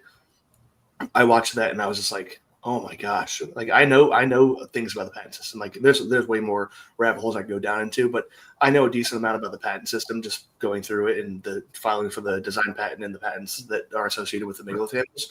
And I barely scratched the surface. And I was looking at this and I'm like, Eleiko patented this full out, probably dropped 35, 40 grand on that thing. And then Kepi made the exact same collar. Yeah. The exact same collar with one extra little thing, one extra little clamp, and I'm just like, oh my god, that's so disheartening. Obviously, Eleiko's not going to feel that terribly because they're a huge company. They're all over the IPF, and the Olympics, and stuff like that. But they're not going to feel that too much on a smaller product like that. But for me, if someone were to do that to me, yeah, that would hurt for sure. So I like how you said you sent a sternly worded email. It's like, don't let the flip flops fool you. I'm a killer. Well, I think because people know I'm a one-man shop and I am new to this, I think at least the wording in the conversation seemed like they were gonna try to steamroll me a little bit. So I want to let them know that to be done. So I had to be a little bit. But I mean, so the reason why I'm digging into that is obviously because of the topic that's coming up next hour, but also because I look at it like I remember Brian from PRX Performance. Mm-hmm. I interviewed him back in like 2017 when we were still running our magazine, and I didn't actually plan on talking about this, but he said we were talking about protecting his patent because at the time, not even at the time, PRX. There's a reason why PRX racks are the only folding racks that fold and unfold the way they do. Everybody else's racks swing open like a door. Yep. Because they were pretty much like, hey, we'll come sue you in a heartbeat because this is basically the foundational product. That's your flagship product, right? If we don't have this, then we're just another power rack company, right? Exactly. Yeah. And he said the thing is, and so I said, what advice do you have for somebody else who maybe this is like right after they had gotten their Shark Tank thing, and I was like, what advice do you have for somebody else who might be in your situation, and he said, well, here's the thing, you can't really patent an idea. Mm-hmm. It's like the patent is just a right to sue, but you have to prove, but it just basically protects you so that you can recoup the money that you've invested in developing this product, right? And in your situation, when you said it was intellectual property, was it like, did you not, you kind of, I would assume, had a little bit more leverage because they obviously saw a video of you using something that you had like as a physical product in your hand. So there's money invested in it. It's not like, oh, here's something cool I was talking about with buddies over a campfire. Mm-hmm. You know what I mean? Well, the funniest thing is the company that did this, and again, I won't say anything because there's no need to say it, but some people will know who I'm talking about. The company that did this, my product is all over their page already due to collaboration posts with other people that have used our products together. So you might be able to put the two and two together and figure out who that is. But my products are literally, the megalith handles are legitimately like in 5 or 6 of the very first posts. Cargos I'm talking about. But yeah, so I was like, dude, you guys can't do this. And the good thing is I do have and like 2 big older brothers in Rogue and PRX that do have a vested interest in protecting that, because if someone takes that, granted, they don't have any intellectual property associated. It's all my intellectual property. PRX and Rogue don't have that, but because we do have a relationship business-wise, they do have a vested interest in that. So I did have to drop those names and drop a couple other big names in the space to say like, hey, I'm not gonna be steamrolled, But and if nothing else, they can give you advice like, hey, this is what I think you should do. I offered a partnership. I offered a straight up partnership. Yeah. I haven't heard back, but we'll see. So yeah, Carp said, I remember when I saw the prototype nuts, I was like, man, these are going to do well. They look cool and are stackable, and most, if any, and most aren't, if any are. That's, like I said, is one of the things that I think is standing apart about your equipment is like, well, when you first see it, you're like, oh, I've seen something like that before. But then you start looking at it more, you're like, oh, well, that's different. And that's different. Mm-hmm. Oh, and it can do this. Like I remember seeing you at I think I put it in the questions I sent you. I remember seeing you having guys do pull-ups with them at the Music City Fit Expo, right? Yeah. I was like, Yep. oh, that's interesting. I never Yeah. even thought about doing that, you know? Yep. How much of it, though, is it like the idea for a new product happens when you reach a limitation with the handles? You're like, okay, you know what? I can't really do it Yeah. because this. And you're like, oh, time to make something. Is that how I go? Yeah, kind of. I mean, there hasn't been that much because of the Mega handles themselves, especially when used in their original use, which was the jam arm handle. There's not a whole lot you can't do with them for jam arms, but there are different attachments that are going to make them to use that same 360-degree technology. You know, if you want to call it that, the articulation. I'm gonna do different things with that and incorporate that in other movements rather than just jam arms, because they've already. But yeah, to your point that the pull-up thing. That just came out of me storing mine on my rack. So I had them at the top of my rack before I had the quick. I actually like that. I like it even more now. They're honestly the best pull-up handles I've ever used, and I'm not saying that because I own the company. It's because, and I just watched one of my buddies posted a video of him doing ring pull-ups, and I'm like, that's why I like it, because if you've ever done pull-ups on rings, on gymnastics rings, you know that when you're pulling, you pull, and your hands don't stay here. That would be really hard to do. It'd be really awkward. If you watch someone do ring pull-ups, anyone want to Google it, you can do this. The hands will do this naturally. They pull apart, which is more natural range of motion. Yeah. The same thing happens when you use the megalith handles because they articulate side to side. If you're using, let's say you're using, and the cool thing with the new Holy handles is you can do it anyway. Say you got your cross member, this is mounted there. So now you got a regular pull-up bar. That's a straight bar like that with a pronated grip. Then you could use the other configuration of the standard handle, which would come out this way. So the standard megalith handle comes out that way. So in a pull-up scenario, that would be a neutral grip. So you got that. And then if you put it in the 45-degree configuration, like I have this one set up in, if you can imagine, that would be in your rack. Then you got a pronated or a slightly pronated or slightly supinated, depending on which way you grab it. So you got a 45-degree angle grip. And you can do pull-ups in all those configurations. And as you do that, this pivot arm is going to slide out laterally, left and right, as you come in, most likely just outward. But it feels really cool. And I actually didn't know who he was at the time, because I don't really follow like the pull-up space or like that kinesthetic kind of space, but there's a gentleman named Michael. It lets your shoulders move freely. Yeah, and there's a gentleman named Michael. Like they're supposed to internally, externally. Yeah, exactly. And you might know him, but his name is Michael. He's got like 1 million followers on Instagram for doing pull-ups. He's amazing. Does a lot of pull-ups. Oh, the Marine. Yeah, exactly. Yeah. And he held the world record at one point. The dude's a freak. Like absolute freak. Yeah, he literally he could go from dead dead hang pull up to full on locked out muscle up position in one movement with that, like, just it looks so flawless. The dude's awesome. And he was using them, and he reached out like, these are really cool. So he has a pair now. I think he's gonna be dropping some content on that as well, which is really cool. Well, he was actually at the Music City Fit Expo. He was there. That's where he tried. I didn't get to talk to him, but I remember seeing him. I was busy basically. And he actually doesn't have a rig. He doesn't have a rack per se. I think he's got like a squat stand. So he didn't have any cross member to put it into, but he's got a big pull-up board like in the joists of his basement, I believe it is. And basically I just gave him the hardware as it is, and he's just going to screw a hole into this big 2-inch joist basically and put the pull-up handles there and use them that way. So just a little bit of variety for him in terms of pull-ups. But yeah, there's a bunch of uses. And in that scenario, I had just been storing them at the top of my rack. And I was like, I've never done this before. I'll just hang on them. They felt comfortable. I'm like, I'll do a pull-up. Test them out. And as I pulled, like, your hands just naturally pull out that way, and it felt really comfortable. So I was like, that's another use. Great. And then I decided I put them in the arc. Then the arc worked really well for curls, for bicep curls, for tricep extensions, for face pulls, whatever it is. The arc from Mutant Metals, if anyone doesn't know.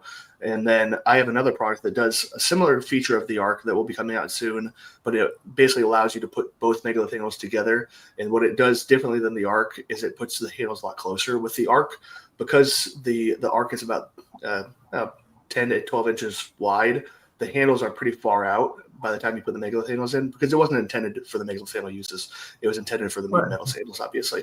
But because of that, the handles are really far out. So doing like tricep extensions, your elbows are kind of flanked out that way, and doing bicep curls, they're like this. So I have a product that'll be joining both of them together that will put the handles a lot closer together for a more comfortable bicep curl, things like that. So yeah, just different uses using them in the gym myself, I've found out like, oh, this would be cool to do this would be cool to do that. And that's really how all the products I've made have come about, including the knurled nuts that are stackable. There have been a couple instances where I wanted to put a nut on a product or on the rack to lock something in place, and then I couldn't do it because the outer diameter was too big on like my Rogue nuts or whatever other brand I have. I have a bunch of them. Like the Frog Fit ones are awesome, but they're really big, so I couldn't do that. So there's a scenario where I needed that. It doesn't come up a whole lot, but you can't really innovate on a knurled nut. Yeah, you can't. Yeah, and you can't really innovate on a knurled nut that much. So that was my little contribution to the knurled nut innovation world. A couple other things. Actually, you know what? Let me ask you this before I forget, because I was going to ask you earlier, and then I thought of a different question, so I didn't ask you. So I'm going to ask you right now. You were, I think it was Girth Brooks. Yes, Girth Brooks. You had a kind of exchange with him, and he was saying that you used true 1-inch hardware because he wanted to make sure that the threading was going to fit something he's going to use them with, right? And you said you used true 1-inch hardware, which is why they were able to fit on the Mutant Metals Arc. But are you concerned that? So first of all, that's going to be the same thing with the Holy handles. Yeah, correct. Okay. So I will say with the Holy handles, there's no real 1-inch portion of it. So all the other sizes, like so this piece right here that attaches here, and then these holes, those are all M10. And the reason I chose the metric M10 is just because it's widely used in the gym space. A lot of companies use that. It's just a very common threading and size, and it's very strong, so it'll hold up to anything you put at it. But basically, this is M10, this is M10. So the only parts that are true 5/8 or 1-inch are going to be the attachment point to your actual rack. So this portion right here is a true 1-inch. All right. So now watch me segue away from the question I was going to ask you into this one. So Man Who Parks in Gym says, I want to order some nuts and knobs, but I don't know if I even have anything that's M10 threaded. Now that's so the answer to that question, even though that's not really a question. I don't know. No, I'm saying like, so what would be your response? Yeah, I don't really have a specific. I haven't done my due diligence in finding out what other products use M10, but I know it is a very common size. So I've noticed like even I had a Tough Stuff, the brand Tough Stuff, like leg extension leg curl, and the little not knurled, but it was a little ball that pulls the pop pin to change between leg extension and leg curl, like that was M10. So technically I could take off that little plastic ball and I could put on this knurled thumb nut if I wanted to. So you just kind of have to find out what is and what isn't. So unfortunately I don't have a good answer as to like this will work on like the Prime pull thing or what. I don't have anything like that. So unfortunately, oh, by the way, MW Pig saves 5% at Prime Fitness. I was gonna. That's exactly what I was gonna bring up because I don't know if you knew that was out there. Yeah, but, that is out there. I'm not sure. MWPIG saves 5% at Prime Fitness. Yep. Because I don't know if people know that. Just want to make sure people know that. It is true. But yeah, if you want to replace like all your Prime stuff, I mean, I'd probably go with JD and on that thing because I know he does all those and he knows a specific size. But M10, if you find out that your stuff is M10 and you do want a knurled thumb nut or a thumb screw like this guy, you can just purchase that. It's just on the website, a la carte. You just buy a pair of those. But I don't know other brands that use M10. I do know a lot of them use M10. So, all right. So Jason said Prime uses 3/8 to 16. Silly Americans. Well, I mean, if there's enough demand, I guess you could either do an adapt. Well, I don't know if you want to do an adapter, but you just always just have the other side. For sure. More sizes. Yeah. Like again, you're a one-man shop, but it's like, hey, if there's enough demand, then sure. Of course. We'll just add another SKU. That's what you fabricators and crafters would say, right? Funny enough, I didn't even I never had a SKU for anything until Rogue needed it because Rogue needed it. Like they're a much more professional business than I am, clearly. Yeah. And I do videos with my shirt off about it. Like they're very professional. So hey, look, that's what's driving traffic is like your shirtless videos of you putting stuff in the mail. Yeah, right. Just sweating in my Tennessee 130 degree garage. Give your But daughter yeah, the spray more baby oil. Hey, spray more Yeah. baby oil on daddy's back. We got to make money.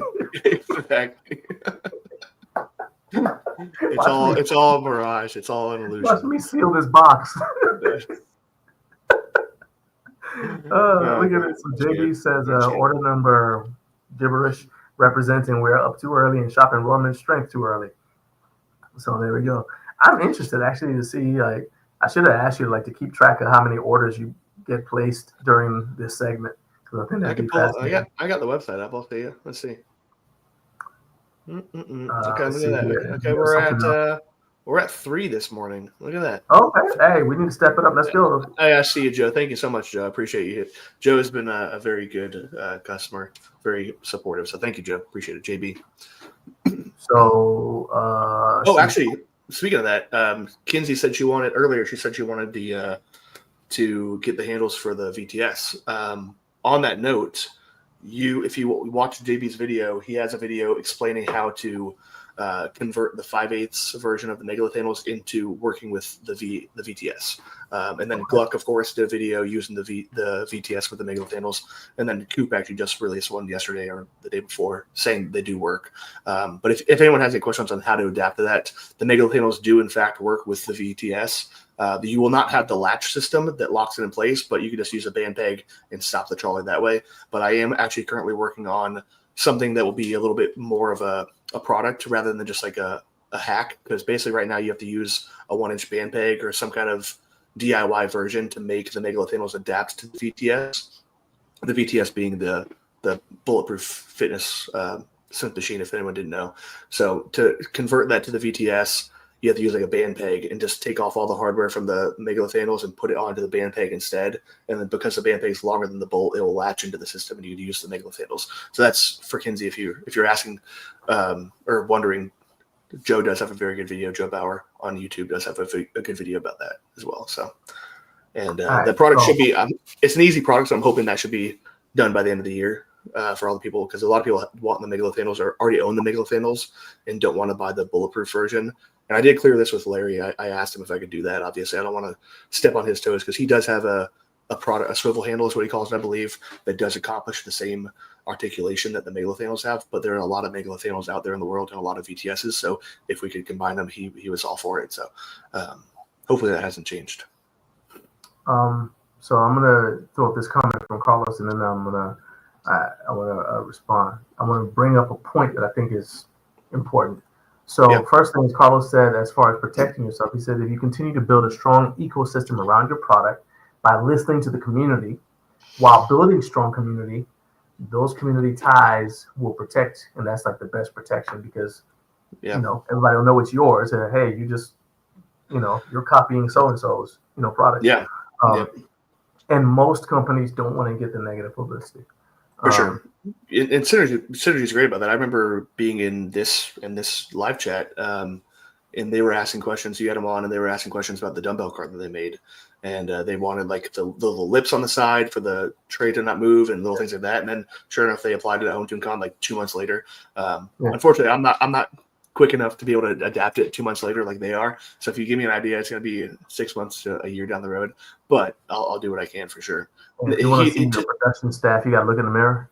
Yeah, exactly. Okay. My shipping staff is going to get fired pretty soon because they're messing up a lot of things. But yeah, to that point, slash their uniform budget, so they're shirtless. So exactly. I can't afford my own t-shirts. That's hilarious. Even at the discounted wholesale rate. Something I want to say about there's this phenomenon. That's probably the best word for it. There's this phenomenon in home gym culture where people start tinkering with stuff, right? And they get lost in tinkering to try to make something work. And I think they get lost in whether or not it's actually an efficient way to accomplish the actual movement. For sure. And what I like about your stuff is it still has the training effect. You know what I mean? It's not like, okay, well, that looks cool. Now it looks like, a transformer or something. It looks like Optimus Prime.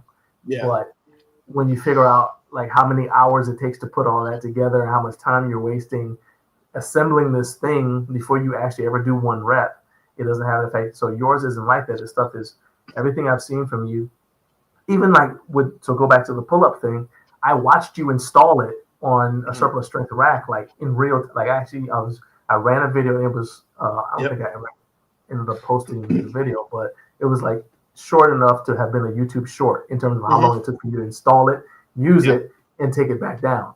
Right. And that's what I like. Is like, it gives you the, it gives you a slightly different training stimulus because you're going to be at a different angle because of what you're using as the attachment. But it doesn't take so long to set it up that you're just like, okay, this isn't worth, the juice isn't worth the squeeze, you know? Yeah, and that's really important. That again goes back to, I think part of that is because of your kinesiology background, but then also like you got other stuff to do. You know, it's like you're not just like tinkering with stuff for hours in the gym, you know, for sure, whatever. Going down rabbit holes. Yeah, and that's really prevalent in the gyms, in the home gym space, especially because a lot of people, myself included, don't have a whole lot of time. Like I actually work out. Unfortunately, I work out at my base gym more often than my own gym, which is very sad to me. But because the gym over there is very inadequate, there's like no knurling. I won't go down the rabbit hole on that. But because I work out during my lunch break, most of the time I do that stuff, and then my heavy fun lifts I do it in my own gym when I have time. Because when I come home, I want to be with my family, and then after my family goes to sleep, that's when I do my packing and all my orders, all the Rorman Strength stuff until whenever it needs to be done. Sometimes 1 or 2 in the morning, and then I come back inside. So making everything efficient is very important, especially in the home gym space, because I know a lot of people do that same thing. They have an hour, they don't want to be fumbling with this, and this, and that actually brings me to another point. I have a Collaboration coming up that I'll. With Mr. JD Gym Equipped, Jesse over there. He's going to be doing a couple things. I don't know if I was supposed to announce that or not, but we're handshake kind of people. We're not like NDA kind of whatever. It's only 1,300 of us watching. You can trust us all. JD's a great guy, and he was actually the first person I reached out to about the megalith handles because he had just top-notch stuff, and I was like, that's what I want in my product. And it didn't end up working out price-wise for either of us, but he came up to me at Home Gym Con and said, "Hey man, I remember you reaching out. What would you think about this?" And we thought of the one thing that I don't like about the megalith handles, and I'm going to throw myself under the bus, just like all the hardware that comes included. So there's bearings in between here, there's bearings in between there, then there's like a lock washer and a nut in between here. And when you're changing it out, like you do have to grab the hardware so it doesn't fall. So that's like the only kind of hiccup. Like it's quick, and I use it all the time. Like it doesn't bother me, but I know some people are that efficient in the gym, like where they want to be like. No hiccups, no speed bumps. So JD is going to be. They want the feel of a commercial gym. Exactly. Yeah. They want to be able to grab and play. So there's not a lot of people. There's some people that don't like to tinker. So for those people, I'm going to have another version of the megalith handle at some point. We haven't. JD and I are still, or Jesse, I guess, and I are still in the very early process of this. He made a prototype for me, but basically it's going to use his system of bushings, the Delrin bushings, instead of the bearings. And I'm going to test those out pretty soon and see. We'll probably do. We talked about probably just doing like a limited batch of like 10 to 20 or so, just to see what the community thinks. I don't know price wise or anything or a timeline of any of that. But that is something that's going to come down the pipeline. Is just because, to your point, to your questions, like people like to be efficient and move things quickly, and I know that people that do like to tinker, that might be a good option for them, or they don't like to tinker, rather, might be a good option because then you don't have to fumble with the hardware or put things on. I like it because with the way I designed it to be modular. So you could take off the handle, you could put on the Holy handles. You could take off the Holy handles, you use just the Holy handle bracket as a cable attachment. You could use it for whatever. It's got so many uses nowadays. You could put it in your landmine with a carabiner. You could do whatever. So I like the modularity, and with his version with the bushings, it won't be as modular, but that's just another option for people that don't necessarily need that modularity. So that's going to be something that's coming down the pipeline soon, hopefully. Like I try to tell myself that with the stuff, like the examples I was talking about, or like the phenomenon I'm talking about, I have a significant portion of me believes that they don't actually do that every time. The whole point of doing it was to see if you could do it, and then to take a picture or a video for Instagram. So you can kind of scroll across, but nobody in their right mind is going to go through all of that every time they want to like do a leg extension or whatever. Correct. Yeah. Is, right. And then some of the other hacks is like something else that I like about your product is I've seen things that, like they're put together, and I was like, how much weight could that really hold? like, are you gonna actually be able to lift enough with that for it to give you again the training effect, or is it just something that kind of just looks cool? Like, oh, look what I was able to do. Cool. All right, now take it all apart and let's actually do what we need to do to actually work out. Yeah. So I like that your stuff isn't like that. It's actually functional in the true sense of the words. Yeah. And by the way, Mandy Parks and Jim says, who am I kidding? I'll end up buying them just in case. So you'll find something with them then somewhere. Yeah. It's very cool. And Kenzie says, I know I can call on Joe if I need help. I'm always asking him for help. But says thank you. Yeah. JB also says thanks for the shout out. Got JB TV says thanks for the shout out, guys. Of course, I just love this space and I love helping however I can. Yeah. Okay. So Trevor says, look back at the Darko 4-6 controversy. 4-6 became a meme because the community likes Darko. I would say, Darko's all right. I don't want to disagree with that and make it seem like we don't like Darko. But I'm saying I think that the Home Gym Discord really likes Darko, so they were like even more, they kicked up to what I think is an unreasonable level of And I've never had a whole lot of conversations with Darko, but everything I've had has been very cordial. And he did actually come up with he at one point had a knurled nut that looked identical to mine. It was the exact same design, stackable and everything. It was his exact carbon copy, more or less. And I just reached out and said, hey man, just one, like, this is very similar to mine.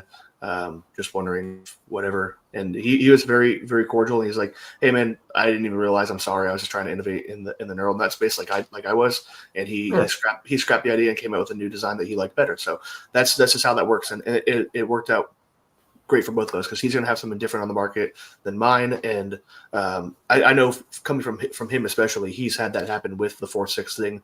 Whether I won't get into whether you want to not just them either. Not just from 4-6 Fitness is just.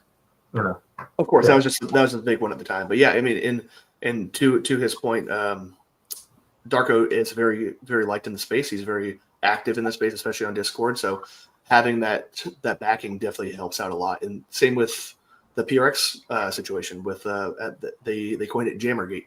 Like, a lot of good came out of that because, and especially for me, just being on the sidelines, being like the handle that was on the lever arms, like I was just kind of like getting the publicity for having my handles on there, and that got me the deal with PRX. But the whole Kaizen and Britain from Vendetta thing with PRX ended up working out to their benefit because there's a lot of backlash in the way that PRX did that. And I think PRX handled that very professionally and really well. And I could safely say that I think I can speak for Britain and say that we're all really good friends now.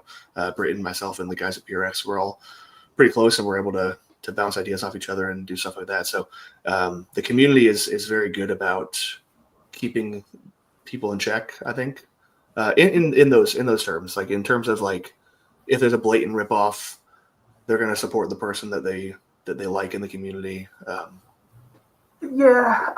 think, okay. So to your point is, this is kind of like on a little bit of a tangent away from your product. I don't want to take too much attention away from the new product, but no, that's what it's for. Hey, I don't work today, so we can go as long as you want me to. Like, yeah, that's fine. Well, I got Isaac. He's like, no, you can't. Yeah, I think no. But I will say that I am actually interested. So even when we go into the next segment, I'm interested to hear from you, like in the chat, what you think as you listen to the discussion. Yeah. But what I was going to say is, my only problem is when the same people who I see complaining about somebody getting ripped off, then when they see somebody else getting ripped off who's not their friend or not like their buddy or whatever, then they say, oh, that's fine. And they ignore it. And I'm like, to me, if you're going to be, if you're going to claim moral integrity, which is the basis of what they normally claim when they're like, across the board, you need to have moral integrity all the way across the board. Yep, I agree. Say, okay, this is wrong. If it's wrong here, it's got to be wrong here too. You know what I mean? Yep. So I'm glad you brought that up because I couldn't agree more. And I actually had to check myself for a second because those Kepi collars we were talking about the other day, or just the other day, 30 minutes ago, I saw the video. I'm like, those are really cool. Like, I looked on Amazon. I was I had it in my cart. I was going to press buy, and I deleted it. I was like, no, I can't do that because I can't in good faith. If I'm having people, and that was when that company and I were talking back and forth in the emails, and I'm like, if I'm going to do that, I got to put my money where my mouth is and not support a company like Cappy Fitness. And I'm not saying don't support Cappy Fitness. If you want to support them, that's awesome. That's between you and God. Like, but for me, I didn't feel comfortable buying a product that was a blatant ripoff, and I'd rather. That doesn't mean that I'm going to go support a Leico because I don't need collars that badly to spend $120. I have a lot of collars that are great. But I'm not going to support. I could at least not support the company that I know is ripping them off. So, to your point, I completely agree. If you're going to say it about Darko in the 4.6, you got to also call it out when Rep does it to Rogue or Rogue does it Rep or whatever. 100%.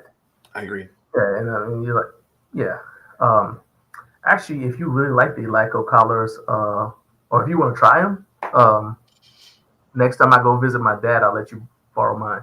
Okay. Yeah.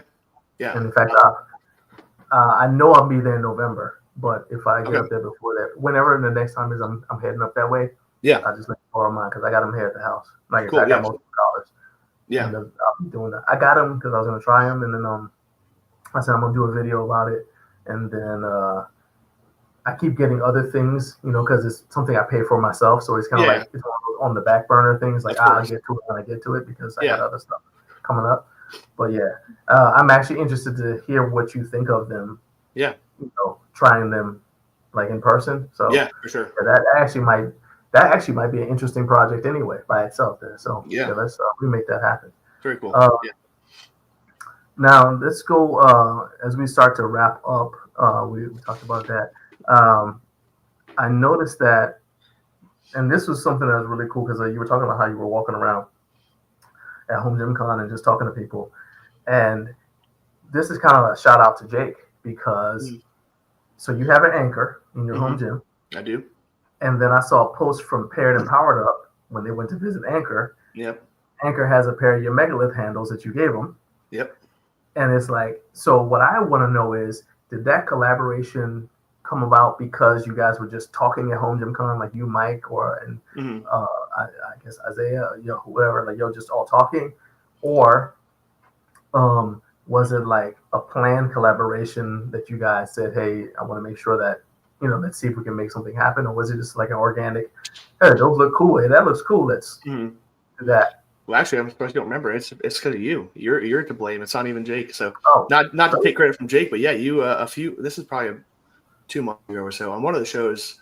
I had commented in the live chat, like I'm in the live chat almost every Friday if I can be, and Mike was on. Whenever you had Mike on last, that's when collaboration. You texted both of us in a group chat, and I got his number and ended up emailing him. Yeah. So you're to blame. Oh, and there's no. And Mike and I we've talked on the phone. We sent each other products, and there's nothing more than that right now.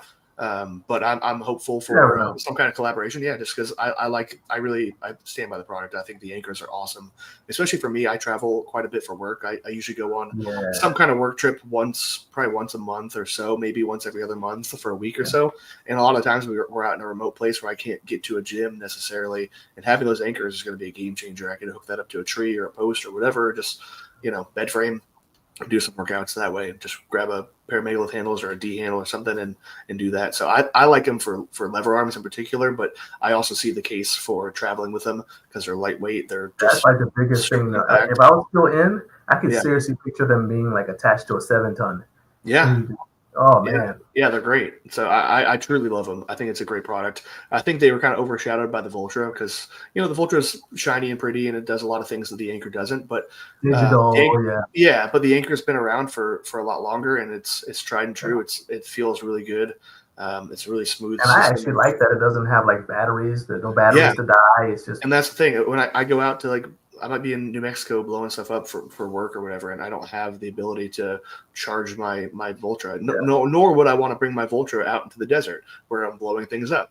So the Anchor, that thing's built like a tank. So I think it's awesome. So I'm very hopeful for some kind of collaboration. We haven't talked logistics of what that's going to be, but like whether or not they offer the megalith handles on their site as an option, like kind of like URX does, or I have a link to the Anchor on my site, things like that. But that'll all be fleshed out soon, hopefully. But yeah, I love the product. And that's actually what was really cool about Mike when we talked, is the first thing he said was, hey, this, I like the idea.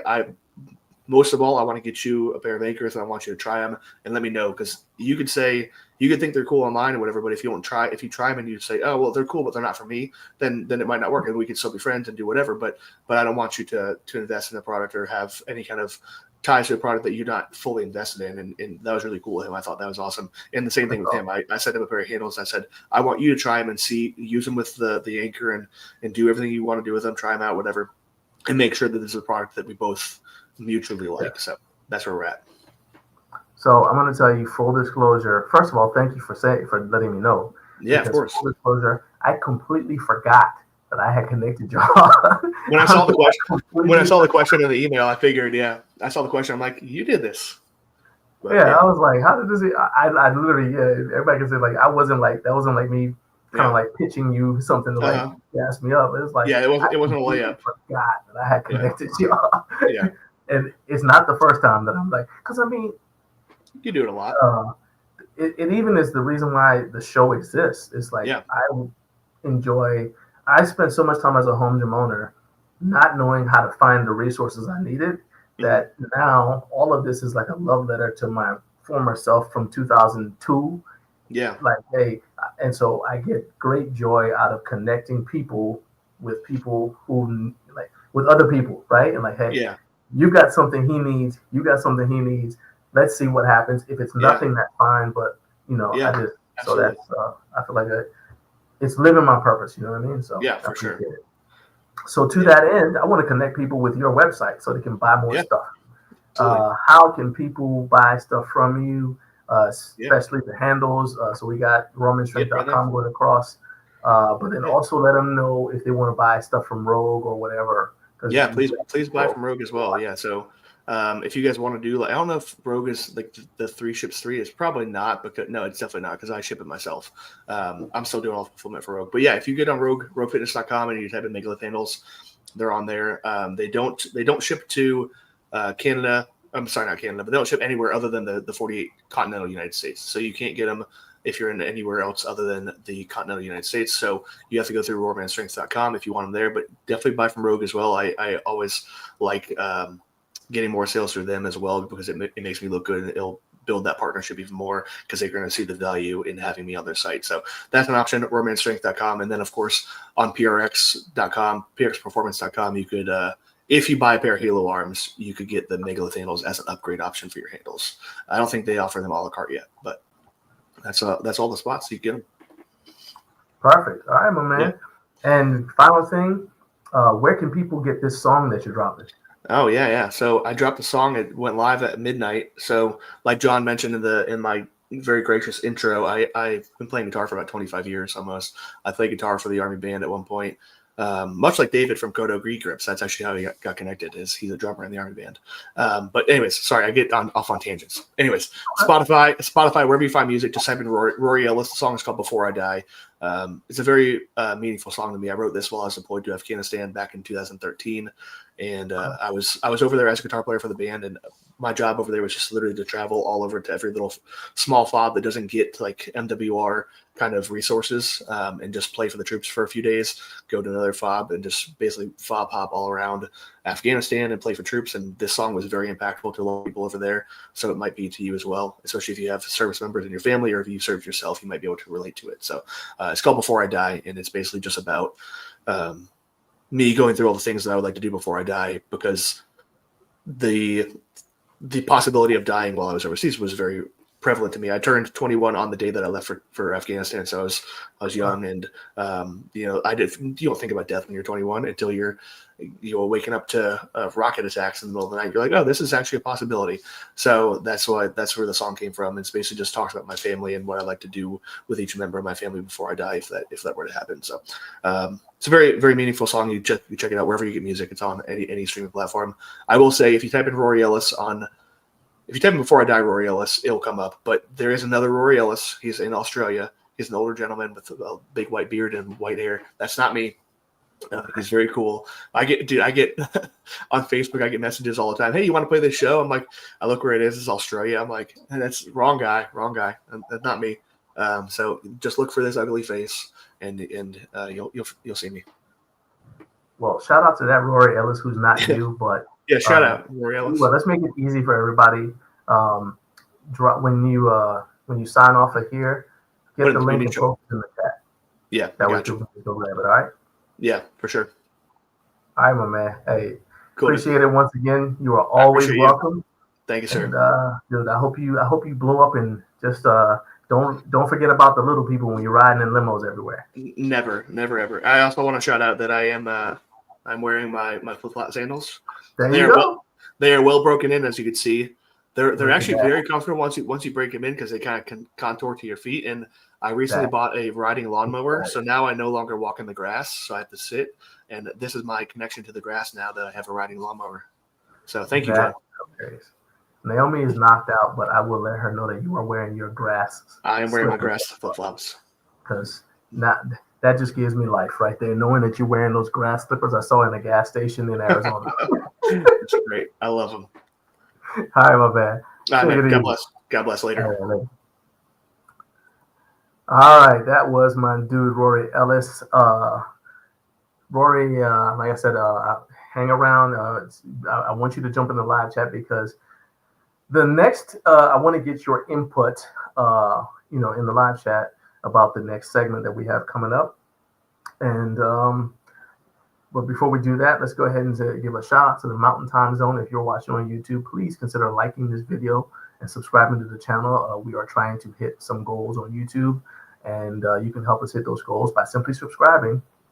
And even if you've already subscribed, make sure that you hit the like button, because the more you engage with this video, whether it's on replay, shout out to Replay Gang, or whether it's live, the more YouTube will show the video to people, and that helps us grow and continue to get interesting guests like Rory and my next guest.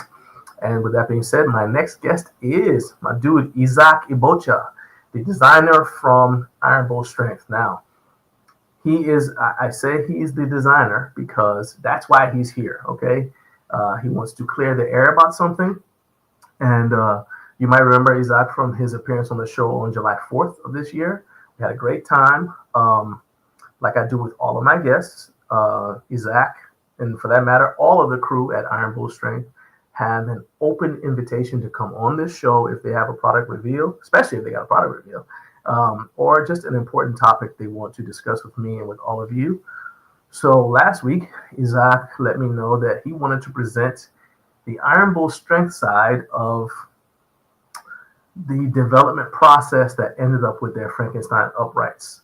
So I'm going to go ahead and bring him in here now. And I'm sure you guys who are watching are going to have questions. I encourage you to ask your questions because, this is one of those situations where it can be tense, but I want the truth to get out there. And let's go ahead and clear the air. So, Isaac, come on in, man.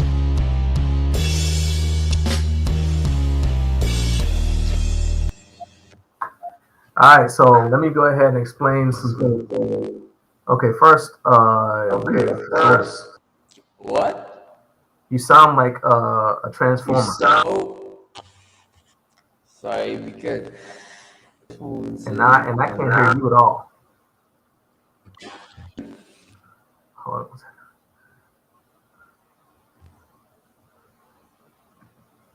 All right, so Isaac is getting that sorted out.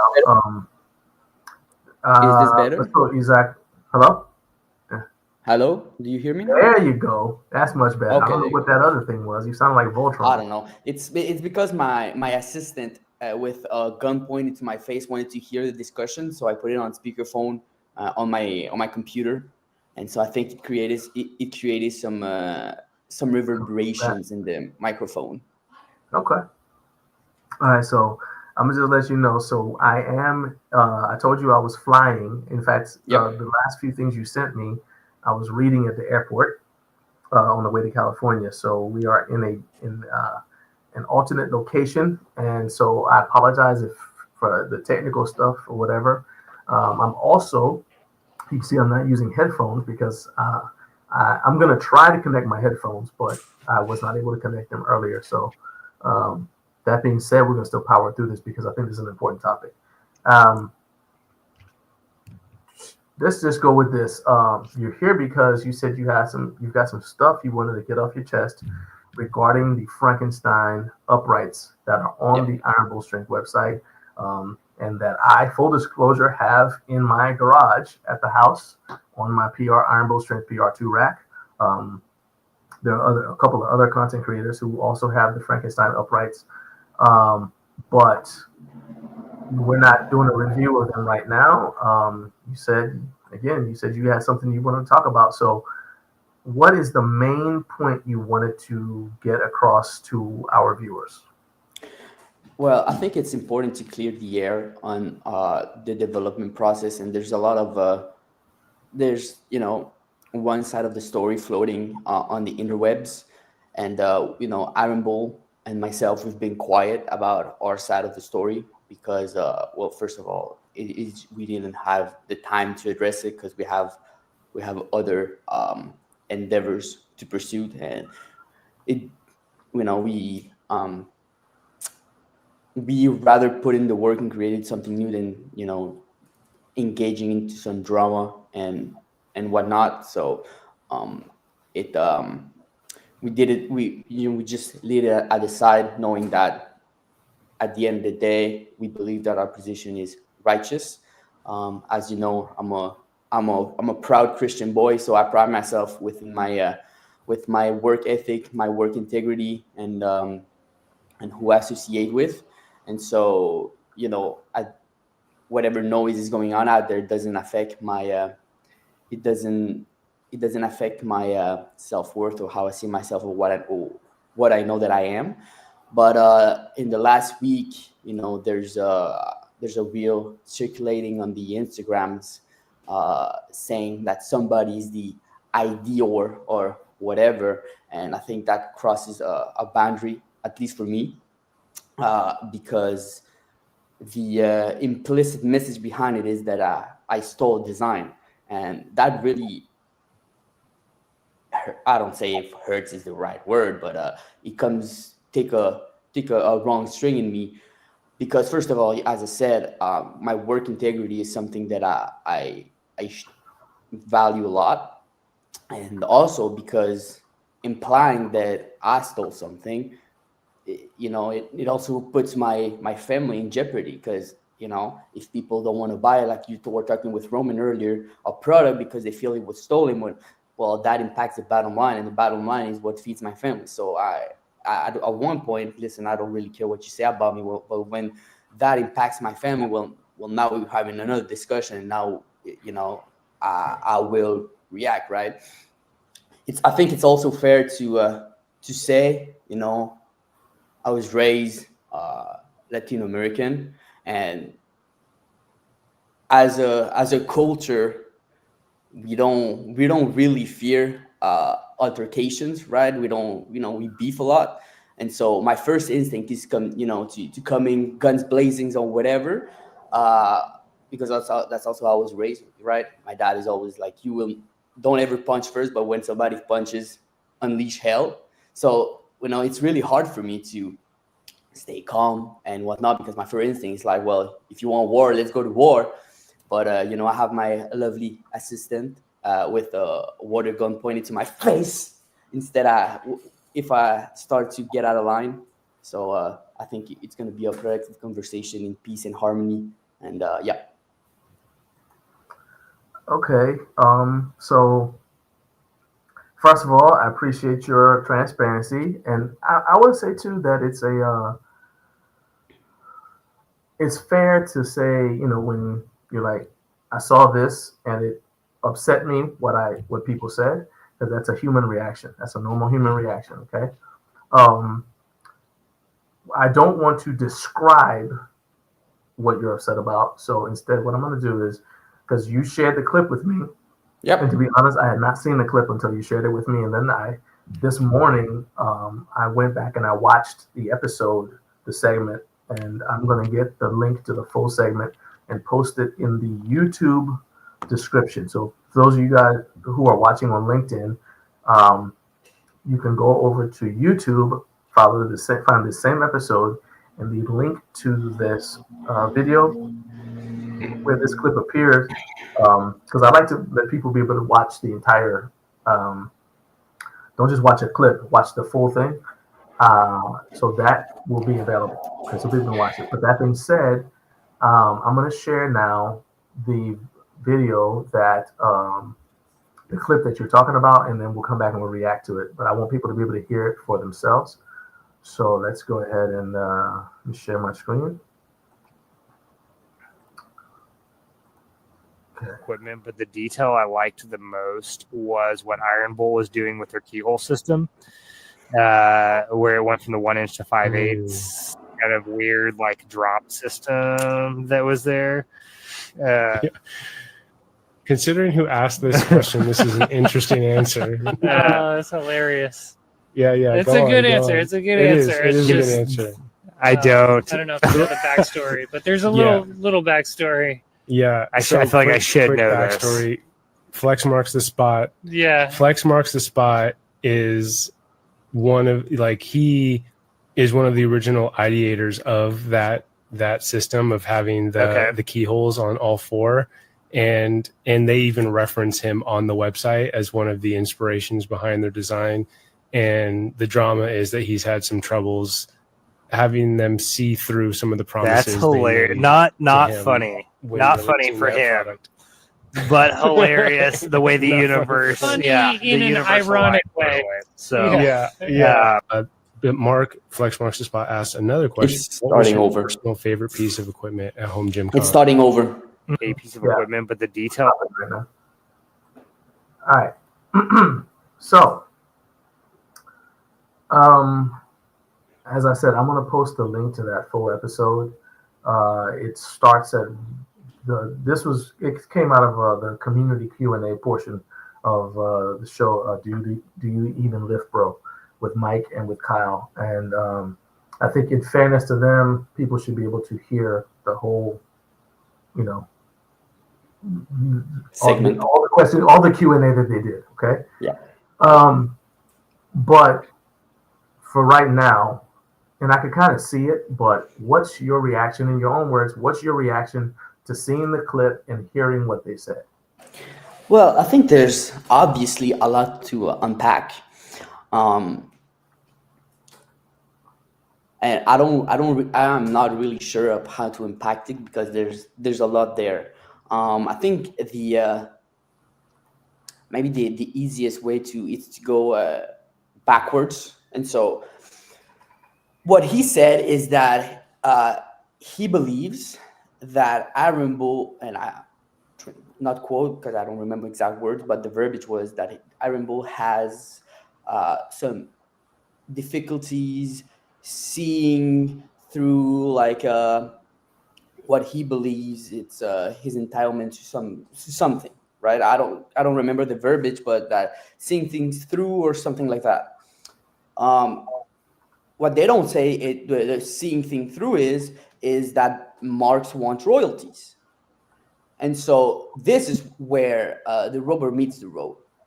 Because the real question is, does he or does he not deserve royalties for his contribution or quote unquote contribution, right? And now I am speaking for me as Isaac.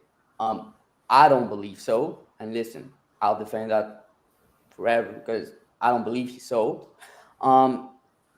For multiple of reasons, right? And some are legalese, some are more ethics. So I think it's important to think through how do you get royalties and what royalties entail. First of all, last time that I was on your show, I quoted the greatest philosopher of all time, Taylor Swift, and so I'm gonna quote her again. In her latest appearance on the New Heights podcast, shout out the Kelsey brothers, she was talking about how she bought back her music from a group that owned her masters, and that sparked a conversation about trademarks or intellectual property. And the point is that she was buying a product because you can only trademark a product, not an idea, first of all. And so what she was buying was the master recordings, aka the product the product that was making money. And so when you have an idea, you can't trademark an idea per se. You need to trademark a product. And so now the question becomes, well, what is a product? So another case study that was talked about earlier in your show was Kaizen with the drama with Kaizen PRX and whatnot. And the point, I think one of the difference between that scenario and this scenario is that Kaizen actually had something, right? He did something.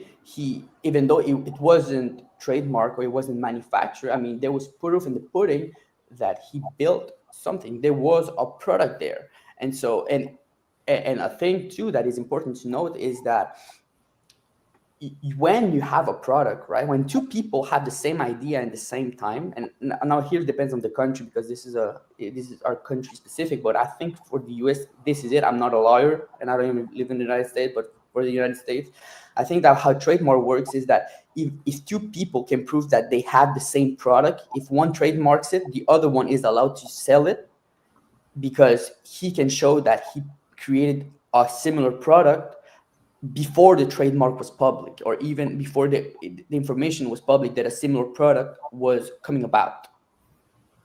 And so I think this is I think this is the first part to unpack is, well, the beef that he has is that he wants royalties. Well, does his contribution deserve or entitle him to some royalties or compensation, monetary compensation in any way? And so I think that from there we can further the discussion. I think that would be a great starting point to the rest of the discussion. Okay, so Mark is watching, and he's got one comment. I put a star on it. One thing that I'll say is Mark is going to be on the show September 5th. Yeah. And so I'm asking everybody who's watching right now to not draw any conclusions either way. Okay. Don't necessarily pick Isaac's or Iron Bull Strength side until after you hear Mark's side. And I'm not trying to do a he said, she said. To be honest with you, what I think, and I'm going to say this again, but what I think is the best solution for this would be if Mark and Iron Bull Strength, whether that be Frank or whoever, get together in a room without cameras and have a discussion, and then whatever they decide, to me, is a better solution. What I didn't want to have happen is, I did consider having both of you at the same time, but again, I don't think that that's going to end up, that would be a very entertaining discussion. That would be some fireworks. Yeah, it'll make for engagement, but I don't think it would be productive. And that's not the kind of show I want to have. Yeah, for sure. So I had to say all of that. But at the same time, I'm still going to give Mark a chance to state the facts that he has and his side of the story. And the date he picked was September 5th. So he is coming on to say his side. Okay, now, having said all of that, you sent me some emails. So I'm going to say that there's an email thread and it shows the entire conversation. And if you have access to those emails, you pull them up.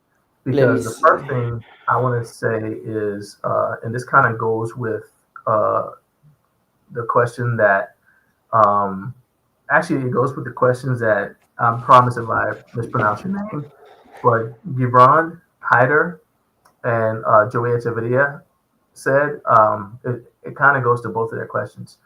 So Gibran says that, in fact, I'll put it. So first of all, Marcus, he said, Isaac, you speak like a politician, but I'm not going to. Yeah. Well, I mean, do you want me to speak like I would rather speak, see, you understand,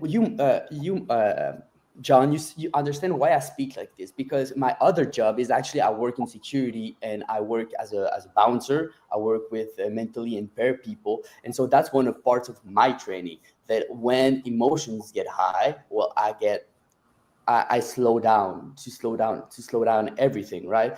Because, you know, it would be easy to me to go like, pa, pa, pa, pa. But, you know, Right. my other professional training has taught me that when emotions are high, everything needs to slow down so that, you know, there's a streamline of communication. So I'm gonna take that off of there. Now, here's the thing. So Yaron said, my understanding is that Mark was promised a rack and was then ghosted while other influencers received them. So I'm gonna say now that I got, well, first of all, as far as I know, and you correct me if I'm wrong, but I was the first influencer in America, in the United States, to get an Iron Bull Strength PR2 rack. And then the Frankenstein Uprights, I got, I don't think I was first. I think maybe Django Jim. Michael got his first, and then I got mine after him. But then Joe Gray also has them, okay? And we all have ours before Mark, okay?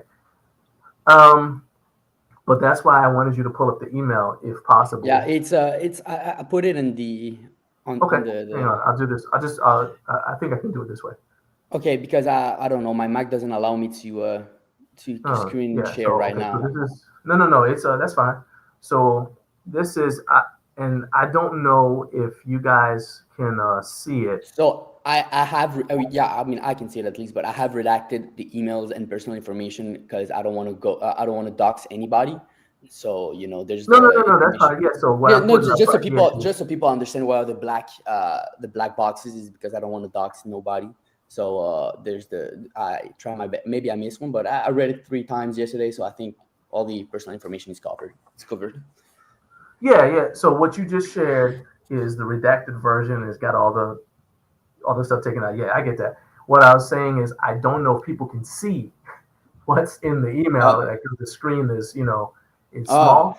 Yeah. That's all I was getting at. I don't know if people can actually see it, but I would say that I see it shows a pretty clear timeline in the emails. But let me just start with this. Mm-hmm. Were there any in-person or phone, any kind of verbal conversation that may have led Mark to believe that Iron Bull's strength, whether you personally believe he should be compensated or not, were there any conversations of any kind with anyone who could have led Mark to believe that Iron Bull's strength was going to compensate him in any way? No. Well, the only communication that happened between Iron Bull and Flex Mark was the email that you just shared right there, and there was a brief conversation between him and Stefan at Home Gym Con. I know that Alex or I don't know, outreach guy, YouTube relations guy, after this thread was over, contacted him for the last request in the email thread, but I don't know that he has answered back to that email or whatnot. So our perspective is that we have had the last communication towards him, and we haven't heard back since May 3rd. Okay, so I am looking or at least that's what I'm aware of. All right, so I'm looking at the email right now, and my copy is not redacted, so that's why I'm not putting it up on the screen. But that's what you get when you're the inside of the insiders, you know, some inside baseball, you get the unredacted. Yeah, so I don't have it. Journalism. So I see, I'm just scrolling back, so I see on April 11th. Mark says, "Hey Frank, apologies for the delay in getting back to you." Frank, founder of Unveiling Strength. He said, apologies for delay in getting back to you. Appreciate your patience. And he said, I'm excited to get hands-on with the Frankenstein Uprights and provide detailed feedback. Because right before that, Frank offered him a rack. That is true. He said, "Give me your address, color, height." Okay. Yeah. So well, I don't know if compensation or a good faith gesture or whatever, but Frank was like, "Listen, do you want a free rack?" And he was not the only one to get a free rack. There's another YouTuber that had the same idea that I send you the video to. If and I'm gonna do my due diligence and give the shout out to the people who deserve it. The home gym project on YouTube. My band, I don't know your first name or whatever. I saw your video too when all this drama started. I know that he also was contacted to have a free Frankenstein rack upgrade. So whatever color, height, permutation that he likes. I don't know if he answered us, but if you listen to this, look at your inbox. There's a rack waiting for you too. Okay. So I'll say from a legal standpoint, let's just look at it this way. If I upload a video about the video I did for the Iron Strength PR2 rack. Yep. When I uploaded that video to YouTube, I had to click and say that I was financially compensated for it because the rack represents a monetary value. For sure.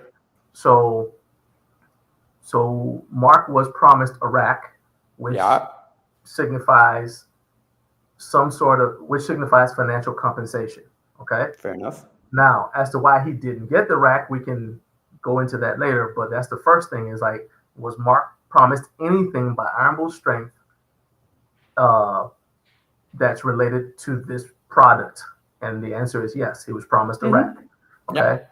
So now, having said that, the question that let's see here. The next, so that kind of goes to what Iran. Again, if I'm saying your name wrong, man, I apologize. I hate my name gets mispronounced, my last name all the time, and I hate mispronouncing people's names.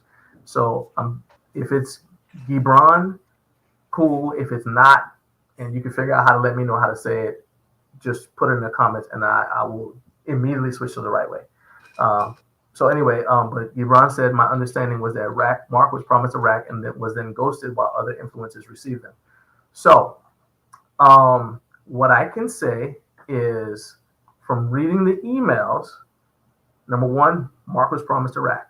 Number two, as I'm scrolling up here, the last communication I see is on May 3rd. So Mark reached out on May 2nd and said he had not heard back from Frank since he had emailed Frank on Monday, April 28th. Friday, May 2nd, which was the same week. Right. He didn't hear back from Frank, and so Mark said, "Okay, I'll go ahead and step back from involvement with the Frankenstein Uprights. I appreciate the credit on the product page and the affiliate setup, but without a direct code or a clear sense of partnership is not something I can confidently promote. Wishing you and the team the best with the launch." And that's from Mark. Okay. Then the next day, Frank said, "Hey, Mark, thanks for the follow-up. I had Alex reach out to you to handle the affiliate setup as that part is outside my direct scope. He's the best person to work with for anything related to the link, coupons, or tracking. Regarding the discount code, you're right that having a direct code can be helpful for promotion. While we've stopped distributing codes across the board, since they almost always end up getting scraped and shared on every coupon site within weeks, we're willing to make an exception for you as Alex mentioned. You've played a role in shaping this product, and that's something we absolutely value. As for a broader partnership, I'd love to understand what you're envisioning here. What are you hoping for on your end? We're 100% open to building something meaningful. And if you prefer to chat face-to-face to talk it out, I'm happy to jump on a call anytime. Looking forward to hearing your thoughts." That's from Frank on May 3rd to Mark. And he CC'd and this is why I don't have it on screen, but he CC'd Alex and Joe Gray. Okay, so that goes. Frank said he's willing to acknowledge Mark. He acknowledges that Mark had some contribution in creating the rack. And the last communication that I have from anybody about this is that Frank said he wants Mark to reach out so that they can continue the dialogue. Okay. Yep. And but also, I think it's important to note also that because or how I see it on what date is this? On April 1st. Apologies. Yeah, on April 1st, the field goal changes a bit, because then he says, let me see, if you want to read, because you have a more beautiful voice than I do. At the end, it's the email started at the bottom of the first page and continues on the top of the second page on Friday, April 1st. Okay, you said Friday, April 1st. Yep, it's 11th. My bad. I just saw one. Oh, April 11th. All right. Yep. It's March 24th. And like I said, I don't have, I don't want to. The reason why I'm not showing this is because this has everybody's email addresses, and I don't want to. And phone number and address and physical address. It's like I'm not going to recreate or reenact the thing that happened with Bridge Build. All right. So Friday, April 11th, Mark said, sent an email to Frank, said, "Hey, Frank, apologies for the delay in getting back to you. Appreciate your patience."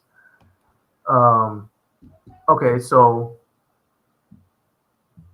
well, I'll say here, okay, so I read part of this earlier, but Mark said in that email, I did have a quick question as you're moving forward. Have you explored or started the patent process for this design yet? Given that the original four-sided teardrop hole concept originated from me, I'd love to discuss potential ways we can formally acknowledge that contribution, whether through licensing, attribution, or some other arrangement. I'm flexible and want to make sure we're aligned, especially if this is a design you plan to scale. So licensing, he said to discuss potential. The follow-up to that is Frank said, "Hey, Mark, thank you for following up, and no worries at all on the delay. We really appreciate your enthusiasm and are equally excited to hear your feedback on the Frankenstein Uprights once you get a chance to test them out. Regarding the four-sided teardrop keyhole concept, we want to be fully transparent. It's a great idea, and to our knowledge, it's still available to patent if that's something you're interested in pursuing. The concept has been floating around in the industry for a few years now, and we've had conversations with others about it, including Joe Gray, who mentioned that you and others had discussed using a keyhole-style design to create a more universal rack system." And then there's a link to this video, which is the garage. I shot it. I'm already. How's it go? In fact, the home gym product, the home gym life project. So that's the video. Yeah. So I'm not going to play the video because I would have to search around to the part where he talks about it. But I will share the screen, and for anybody who wants to see the video, so you guys can see. This is home gym life project, and this video is from 2 years ago. And he's talking about keyholes on the power rack. And so if anybody wants to check out that video in its entirety, this is me copying it. And I'm just going to post it in the live chat. So anybody who wants to watch that video can check it out. Because what Isaac is referring to is that he said that there's a portion of the video where the four-way, having the keyhole on all four sides, which was not industry standard at the time, is mentioned. Okay, so you guys can all check that out. I just posted a link in the live chat. If you're watching on replay, I'll have it in the video description. Okay, now I'm going to stop sharing that. Come back to here. I guess, man, here's the thing, man. It's like, let me go back to this email. It looks like Mark is saying, I see as I go through the email thread, Mark is saying, "Hey, I need to have a dedicated affiliate link because that way he can be compensated. Not only was he going to be compensated for the sale, but he actually was going to be compensated for helping to promote the sale of any of the racks of the Frankenstein Uprights, right? So That way, it would be he would be getting compensated for it, and he would also be partnering with you guys in promoting the success of the idea. What I think on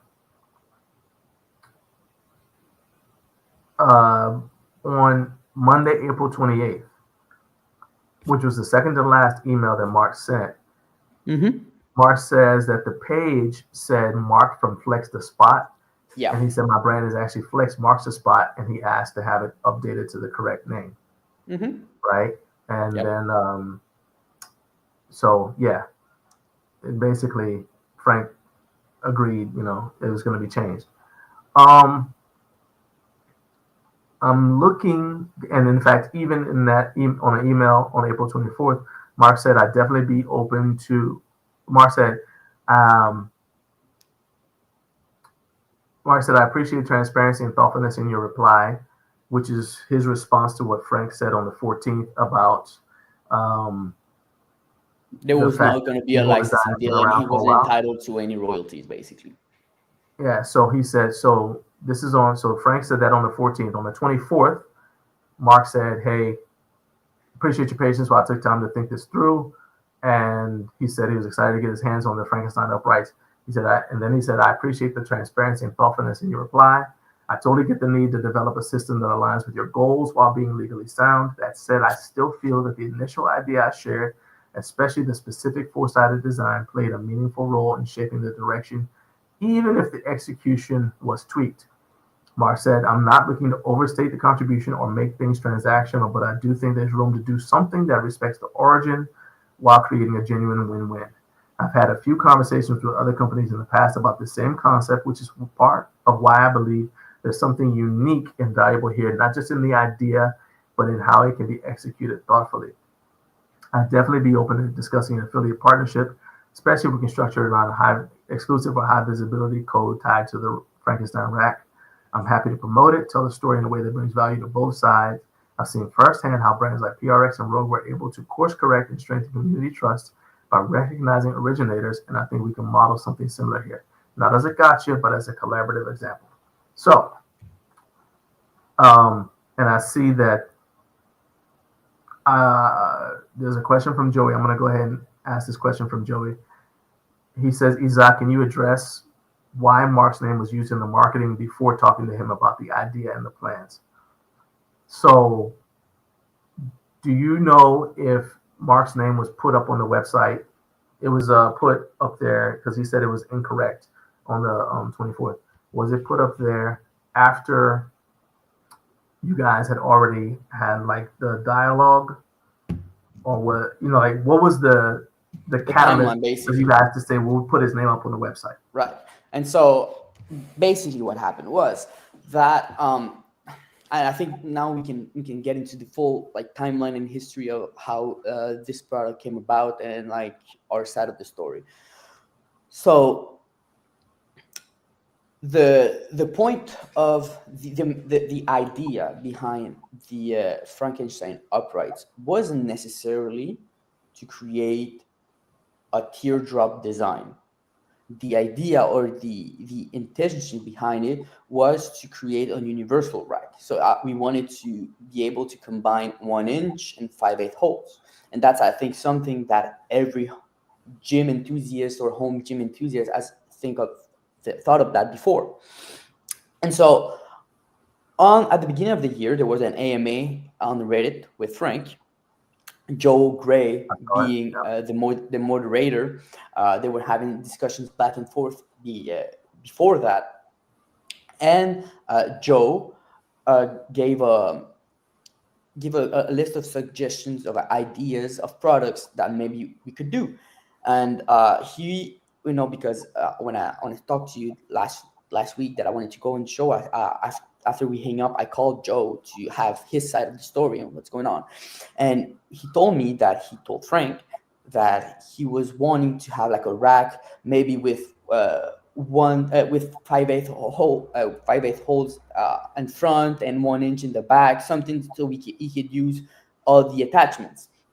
And so the problem that we were trying to address was the mixing of both ecosystems. So my first, I think maybe the first idea that comes up to anybody that thinks about it, it's to have like, oh, just stagger the holes, right? So 1/5/8, 1 inch, 1/5/8, 1 inch. And so I drafted that. It was ugly. It looked Mickey Mouse. So we scrapped the idea because I mean it was Mickey Mouse. I mean it wouldn't work. So then when was this? What month was this? I don't know. The idea. Well, I would say before January 3rd, because January 3rd was when this this came out. So I would say between the 27th and the 3rd, January 3rd, because the 27th was when the first interaction between Joe Gray, 27th of December, between Joe Gray and Frank. Between December 27th and January 3rd. Yeah. So yeah, okay. And so I looked at it. I said, yeah, no, this is not going to happen. This is way too ugly. Scrap the idea. Then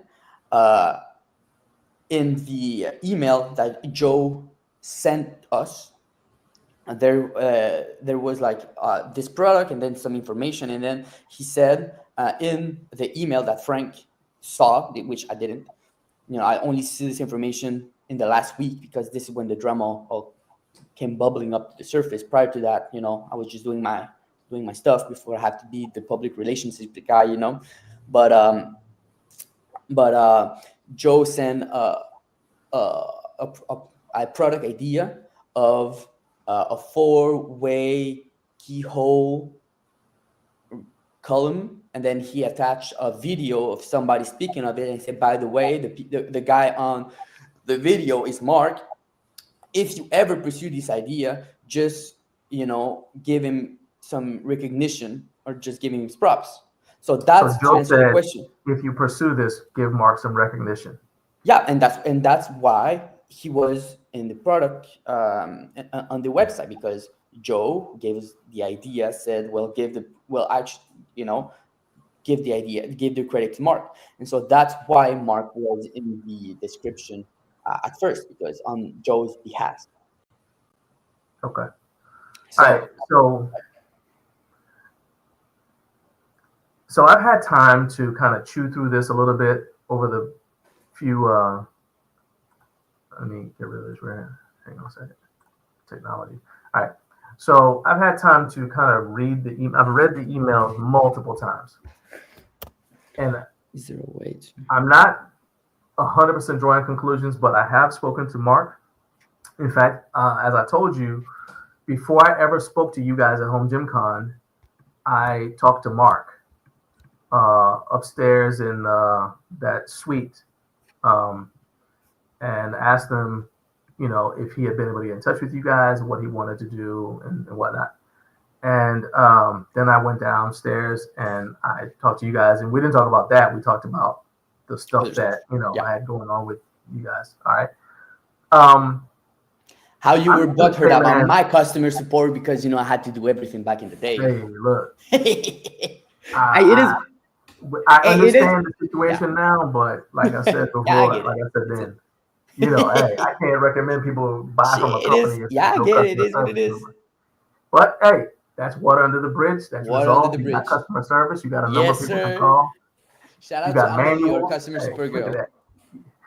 But look, in all seriousness, man, here's what I feel right now. Okay, based upon just listening to you, seeing the emotion, listening to you the other day, listening to them, and reading the emails. It sounds to me that the reason you're upset is, and tell me if I'm right or wrong.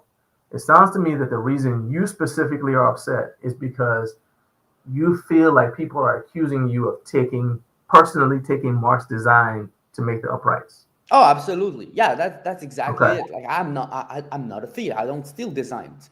Okay. Listen. So hold on. Okay. So you're not upset about whether or not Frank promised Mark anything, because that wasn't your decision. No, that wasn't my decision. No, exactly. So am I right or wrong about that? Absolutely. But also, I need to add that now that I was initially upset because I didn't know who he was until Home Gym Con. Like I didn't even know his name or his face, nothing. But at Home Gym Con, he came to our booth to speak with Frank. Frank was eating, and so Stefan and I approached him because we just thought it was another random guy because I don't know the guy. You know, I wasn't so involved into the home gym influencer space. You know, the only people that I knew of was Brendan from Basement Brendan Campbell. Brandon, Shout out yeah. to the GOAT. I need to say that he followed me back on Instagram 3 days ago, so now my life purpose is accomplished. So you know, shout out to the GOAT. But that was basically the only guy that I know in the home gym influencer space or whatnot. So I come up to him, and then he's like a little bit like you know, on the defensive, and I'm like, listen, I don't want to deal with this. Like, Stefan, you're the sales guy. Just deal with him. I don't listen, whatever. And so Stefan talks to him, and then when he leaves, I asked him, like, what did he want? And he said, oh yeah, that was Mark from Flex Marks the Spot. And he said, what did he want? He said, I was talking about the Frankenstein event, and then he said that he wanted royalties. And I was like, what? What does? And I was like, what kind of entitlement is that you ask for royalties? Because, and then me as the designer, I was like, you didn't do shit. I did all the work. Okay. I did all, like. Your girlfriend. Yeah, I just thought that when you did that, it's like, okay, yeah, it's just let's okay. Yeah, so yeah. Here's the thing, all right, because I feel like there's, and this is gonna sound, well, I don't care how it sounds. So you work for a company, that you don't own. Yeah, right? Absolutely. And I feel that in this situation, some of these things that people are asking you, even some of the questions that I have planned on asking you, aren't questions about things that you control. Mm-hmm. And I like to get to the fundamental root of why people, you know, like what motivates people to do things. And so I was like, well, why? Why are you so upset? And it sounds to me, and this is just me hearing it. And again, full disclosure, I also asked Mark because I had a relationship with Iron Bull Strength. At the time I asked him this, I didn't know you, okay? I didn't know you. I knew Frank, and I had met Cody. At HFA. Yeah. So sorry, I keep on forgetting his name. My bad. But I said to Mark, hey, do you want me to reach out to them? Because if you're not being given credit for being part of this design or for sparking the idea, I think they should give you credit for that. And he said no. He said, don't worry about it. And Joe, I know that, and to what Mark said something about it. He said there's also a lot that's not on the email that was communicated by Iron Bull through Joe Gray also. Says and Mark's beef is that he said that Iron Bull Strength didn't reach out to him until Joe forced the introduction that led to the email chain. That being said, as far as what you as the designer are really upset about is, do you feel people are accusing you, not Iron Bull Strength, but you, of stealing Mark's idea? Straight up, because I'm the only one working on that. Because of that. Yeah. Okay, so then fundamentally, can we separate that from whether you think Iron Bull Strength should have put his name on the website, whether you think Iron Bull Strength should have promised him a rack, whether Frank, because all those are Frank's decisions, right? Yeah. If Frank wants to go outside right now at this time in the morning and promise every third person he sees a power rack, that's his business because it's his company, right? His business, yeah.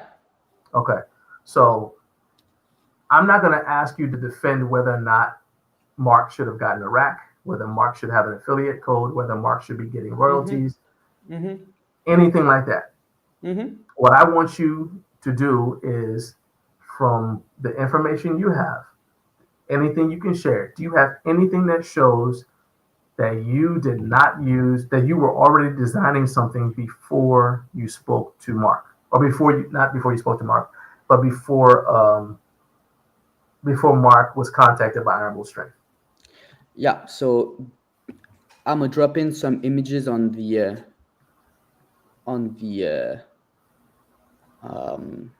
cast thingamabobber, which was this one. I see you, Joey, over there Instagram with your popcorn emojis. Listen, everybody loves a little bit of toxicity. Hey, you know. Some novellas, you know, that's what we love, the novellas, Yeah, you know? that's the foundation of art. And like I said, man, Yes. you know, I understand from a creative standpoint when people so putting myself in Mark's shoes, if I give somebody an idea, and this has happened plenty of times, right? Mm-hmm. Where I have an idea and I turn around and somebody else, and usually it's like something related to YouTube or whatever, I see somebody doing my idea on YouTube and I'm just like, seriously? But I get no credit for it. Mm-hmm. That bothers me, okay? Putting myself in your shoes, if you're telling me that you did not have any knowledge of what Mark was talking about or that Mark had this idea and you were just creating something that made the most sense to you, and now you're feeling like you're being personally accused of stealing Mark's design, I can understand why you would be upset about that as well, right? Yeah. So all I'm saying is, in this situation, let's move Iron Bull Strength out of the way and just say, Isaac, show me that you didn't take Mark's idea. Because that's what you're defending. That's what you're truly defending in terms of you. Yeah. So if you see, there's I don't know in which order do you see it. There's like two long screenshots on black with black. So those are the emails Joe Gray sent, and so those are the emails Joe Gray sent. And the Dropbox video, that's that's Mark. Again, I haven't seen that video until like yesterday that Frank gave me the link, so I didn't even know that he existed basically. And so Okay. So these are the links that Joe sent. When did he send this? 27th email? of December, and I believe December he sent it to 27th. Stefan. So this is where the original.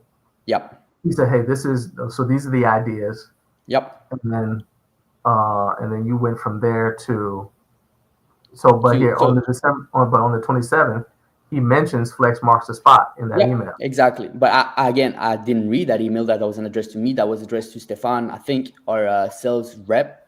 And so Stefan didn't. I'm sorry for cutting you off, but Stefan didn't give you the examples that Joe sent when they asked you to make a keyhole rack. Well, I knew what a keyhole rack because I knew Rogue. So, and there's also and when Frank asked me to, I can send you the screenshot of the conversation that when Frank asked me to create like a keyhole, I was like Rogue, and he said, yeah. So give me a second, I can drop it in. This, and then this, and then this, and then wait, was it this one? This one. So the last two ones that I put, those are my screenshot of my chat with Frank. So I see an image and then I see some screenshots. Do you want me to show so the screenshots? So when you're saying about when Frank asked me to create a keyhole design, if you go to the last one, the screenshot 25, blah, blah, blah, right before the PDF, I think you see it in the same order as I do. No, after that. Is this it? So no, I see a date stamp January 3rd. Is that one? Yeah, after. After that, okay. Hold on. No, the other after. Okay. On the other side. Again, a couple of times, like again. Oh, okay. Hold on. Yeah, so again. Yeah, that one. So this is how it happened. This is December 27th. Okay. So he was one keyhole with teardrop pillar, because in the thread that we're having, I was just sending him some reels from Instagram, from some creative ideas. Sure. And I was like, what are you talking about? Spal de, which means what are you talking about? And then he answers to a reel that I sent. Shout out to anti-gravity research guy. Great stuff. I spoken with him. Great guy, really inventive. And he answers to me saying, like, what you're talking about. He said, oh, we're going to modify the racks. A new line of product. And I asked, a line, continue. A 1-inch line, saying like 1-inch holes. Then you can switch. Okay. Go to the last one. That one? Yeah. And then And I was like, oh, okay, keyhole like rogue. And he said, yeah. So when he said keyhole, I just thought of, oh, keyhole like rogue, basically. Okay. Okay. So, I mean, I think, and this is kind of like,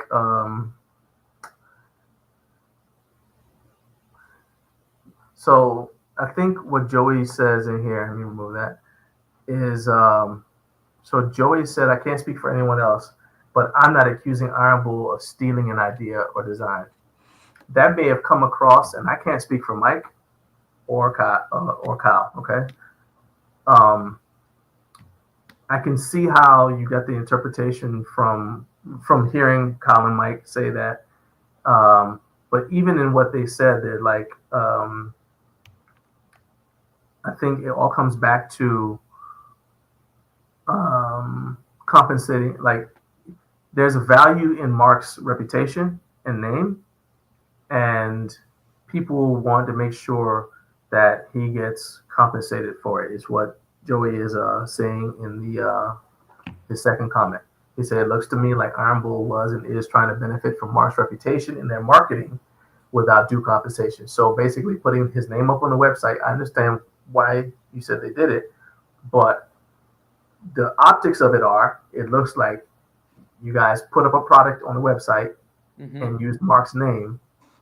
And from a name, image, and likeness standpoint, just the fact that you use his name, it also carries a monetary value. Now, what that monetary value is up for other people to decide. Not to us to discuss. But I know if my name shows up on somebody's website, yeah, for sure, then I'm going to expect something. Listen, back, that part right? I get it too. Yeah, for sure. You got to follow my LinkedIn or something. I mean, something. yeah. But you know what I'm saying? It's like, just think about it. Sure. Like you know, somebody's out there making Isaac Tibocha's basketball jerseys. You're gonna be like, hey, I don't get any money out of this. What's going on here? Yep. Right? Yeah, I get it. Okay. So now, so now that was the task, right? So the task was in January 27th, create a keyhole, and I was like, rogue. It was like, yeah, okay, cool. So that was the idea. Then, of course, because how we work at Iron Bull is during noon, during lunchtime, we all train together, and so Frank trains with us at our gym, at our factory, and that's often when we brainstorm. And there's a bunch of ideas floating up, like, what do you think of this? What do you think of that? While we were training, because we're using the equipment, just like the atmosphere is great for brainstorming. Yeah, I get it. Like, you guys are training, you're talking ideas of hitting back and forth. I get that completely. And so that. Around those times, I was working on another project, the light bench project, and the finalizing the jammer arms project.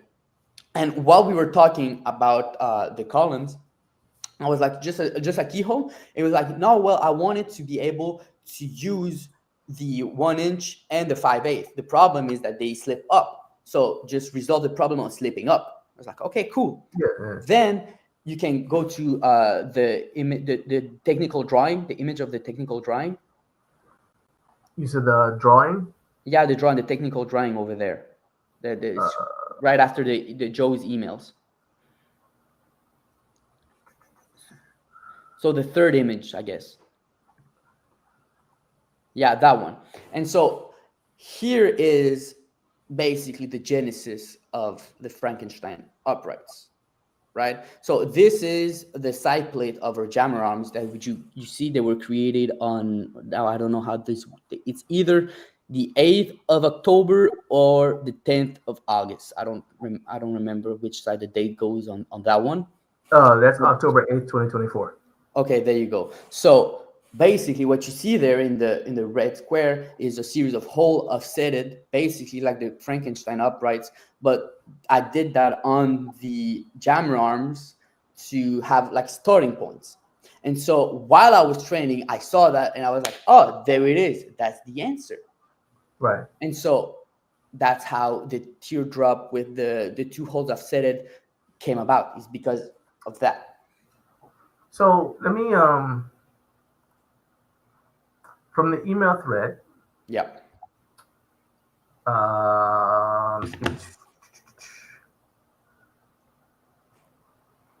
on April 24th. So April 14th, Frank said that you guys decided to go a different route where basically you created a design that's based upon 5/8 hole on and a 1-inch hole as opposed to a keyhole.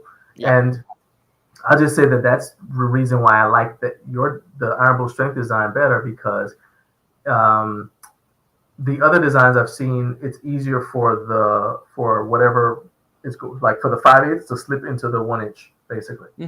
Whereas on your design, it's a lot more difficult for that to happen, and so I prefer the design. That being said, on April 14th, Frank says that. On April 24th, 10 days later, Mark acknowledges it and said, but I still think the initial idea I shared played a role in shaping the design, and especially with the 4-way keyhole thing, because that's something that I keep seeing that I saw. The four-way. The fact that it's not just on one face, that it's on multiple faces, right?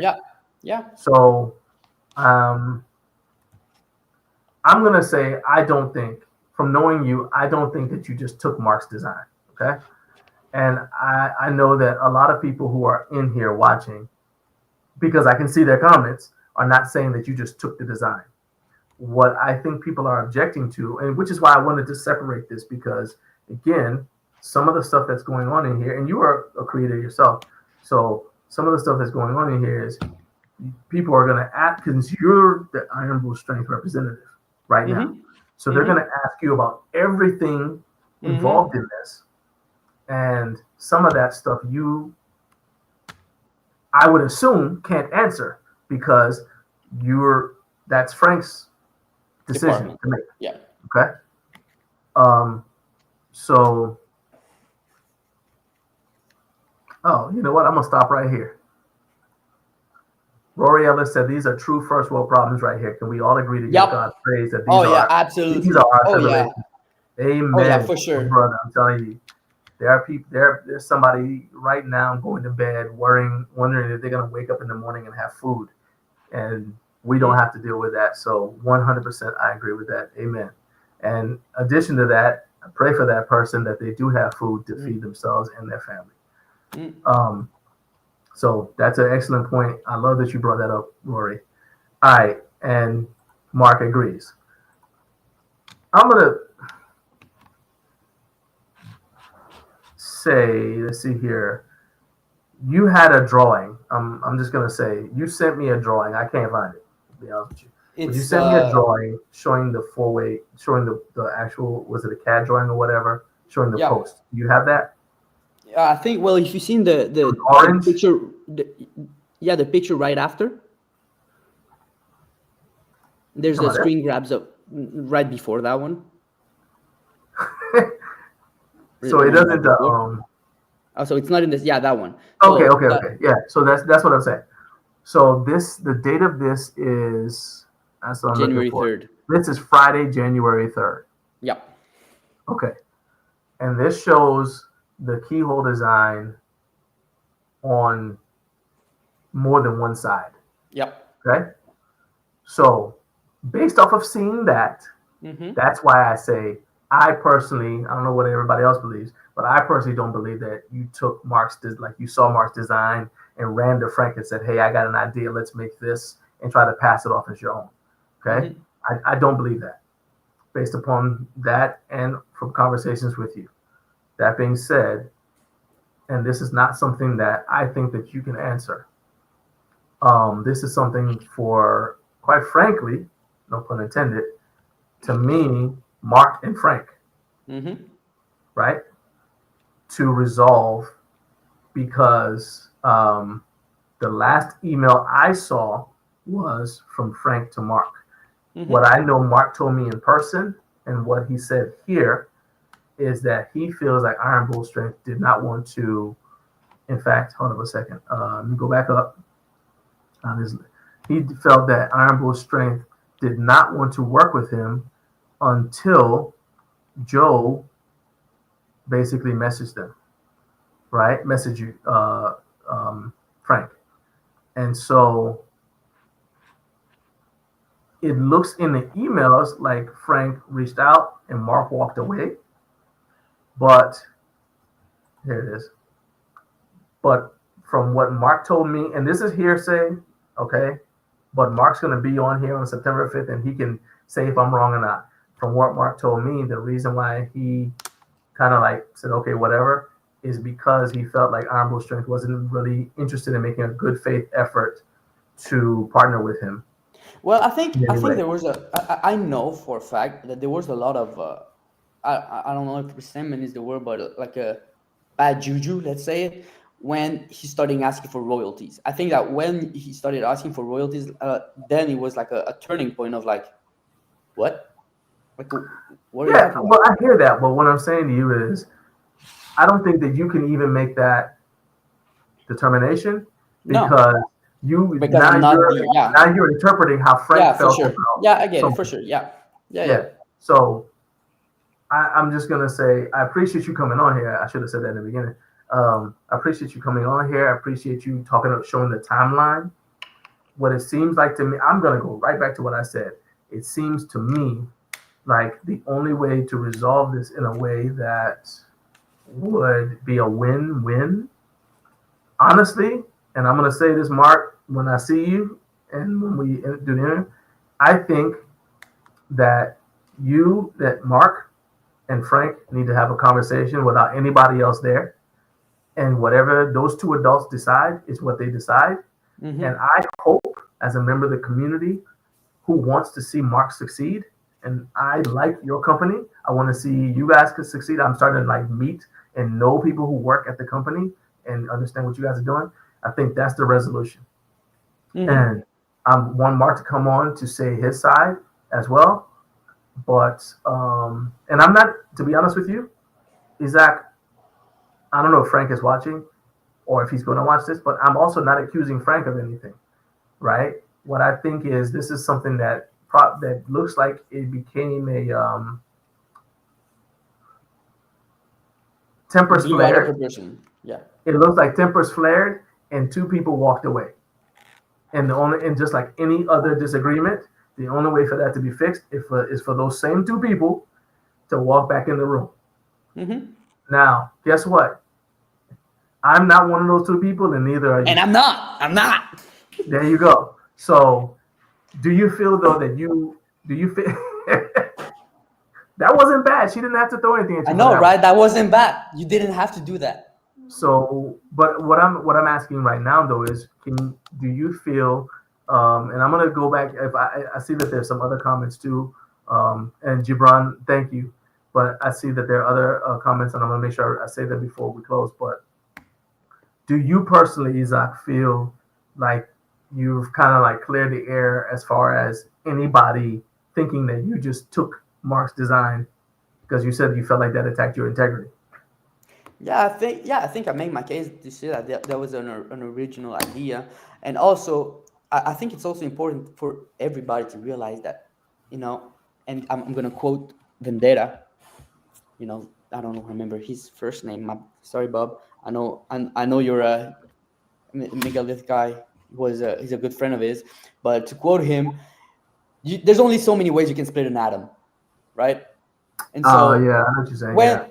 When you're trying to solve problems, you're gonna end up at the same place, most likely. Britain, from Vendetta. Yeah. Exactly, and to shout him too. Actually, he came up with the design of the keyhole in 2021 because I saw the cat at Home Gym Con.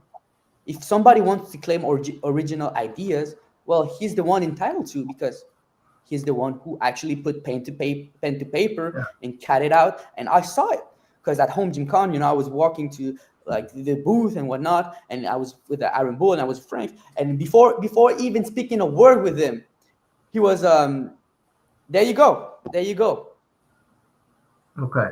So man, I'm just saying like.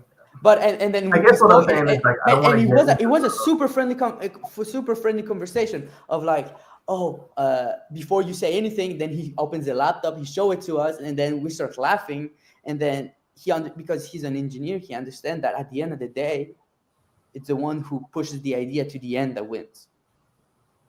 Right. And so he had the idea, and that's what he said basically. of like, listen, yeah, I had the idea, I didn't push it to the end. More power to you. Shit, it is what it is.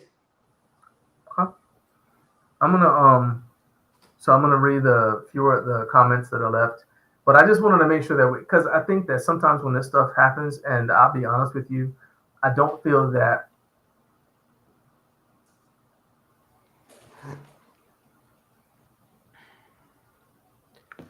I don't feel like everybody who covers things like this does it in a way that like they're trying to seek a resolution. I feel like people who cover things like this, rage bait, not just this example, but a lot of times I feel like they do it for the sake of getting clicks and notoriety. The rage bait. One reason why I say that is because they don't have both sides come to say their piece.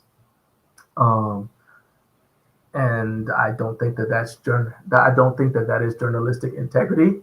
And so I'm just but that's on how they cover these things. I'm just saying it happens multiple times whenever something like this pops up. What I will say is Mark's coming on September 5th. I want him to say his piece. And I actually want to hear, because if he's got something that he wants the community, it's the same offer I made before. And I'm happy to show anybody who wants the conversation I had with Mark on Instagram. I'm not even really involved in this. The only reason I'm even involved is because I tell people kind of similar to you. It's like I say, the Iron Bull Strength Rack is my favorite rack of all time, and I like it. Well, I can't associate myself with something that is that I believe to be underhanded. So if I truly didn't believe that you guys were above board in how you act, I would just cut ties. And but at the same time, I want Mark to get what he deserves. So I stand ready to support Mark in whatever he needs in terms of trying to be compensated. And at the same time, I think that Frank is a reasonable, honorable guy, and from what I can tell.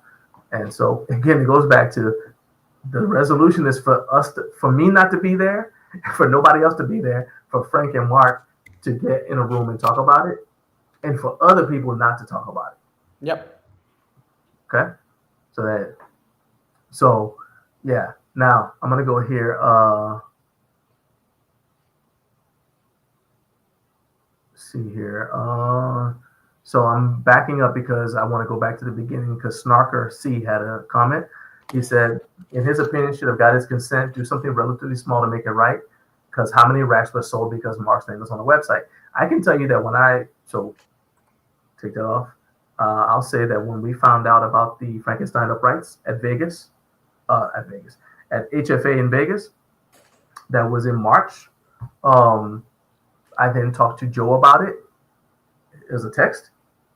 And he said, I wonder if that was my rack. So I didn't even know Mark was associated with it.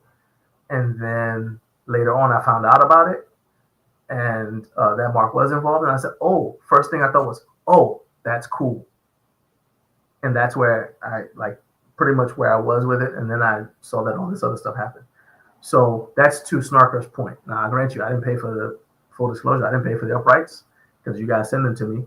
But it's something that made me feel more enthusiastic about him because I was like, this has got to do with Mark, right? I know Mark. Mark's cool. All right. Then scrolling down, Snark had another comment. He said, this is a rather obvious modification on an idea Rogue was already employing. An idea made public without a patent is fair game. He said, this is a mountain out of a molehill here. Yep. And Manu Barson Jim said, I think it's almost impossible to prove originality in the gym equipment space these days. And Snarker said, without a name on the website without his consent was a blunder. Just make that right and move on. Now, the modification I would say to that is, Mark said in the email thread, he saw that his name was on there incorrectly. He didn't say take it down. He asked that his name be spelled and written correctly. Yep. So we got to make sure that we're accurate. He never said take my name down. He never said remove my name from it. He said, if you're going to quote me right. You know what I mean? So, and as I understand, the name is not on the website at all. That's not something that you control. I don't agree with it, but it's not something you control, so I don't expect you to defend it. Okay? So Now, as far as I'm concerned, we need to. I'm good until Mark comes on. I don't plan on talking about this next week. But if Mark, Mark's able to come on September 5th, and if Frank wants to come on the show, I will make an exception at that time for the sake of resolution, because normally I don't have two different brands on at the same time. I will make an exception on that date if Frank wants to come on, to have both of them on, to have a civil meeting of the minds if they want. So I'm making that invitation.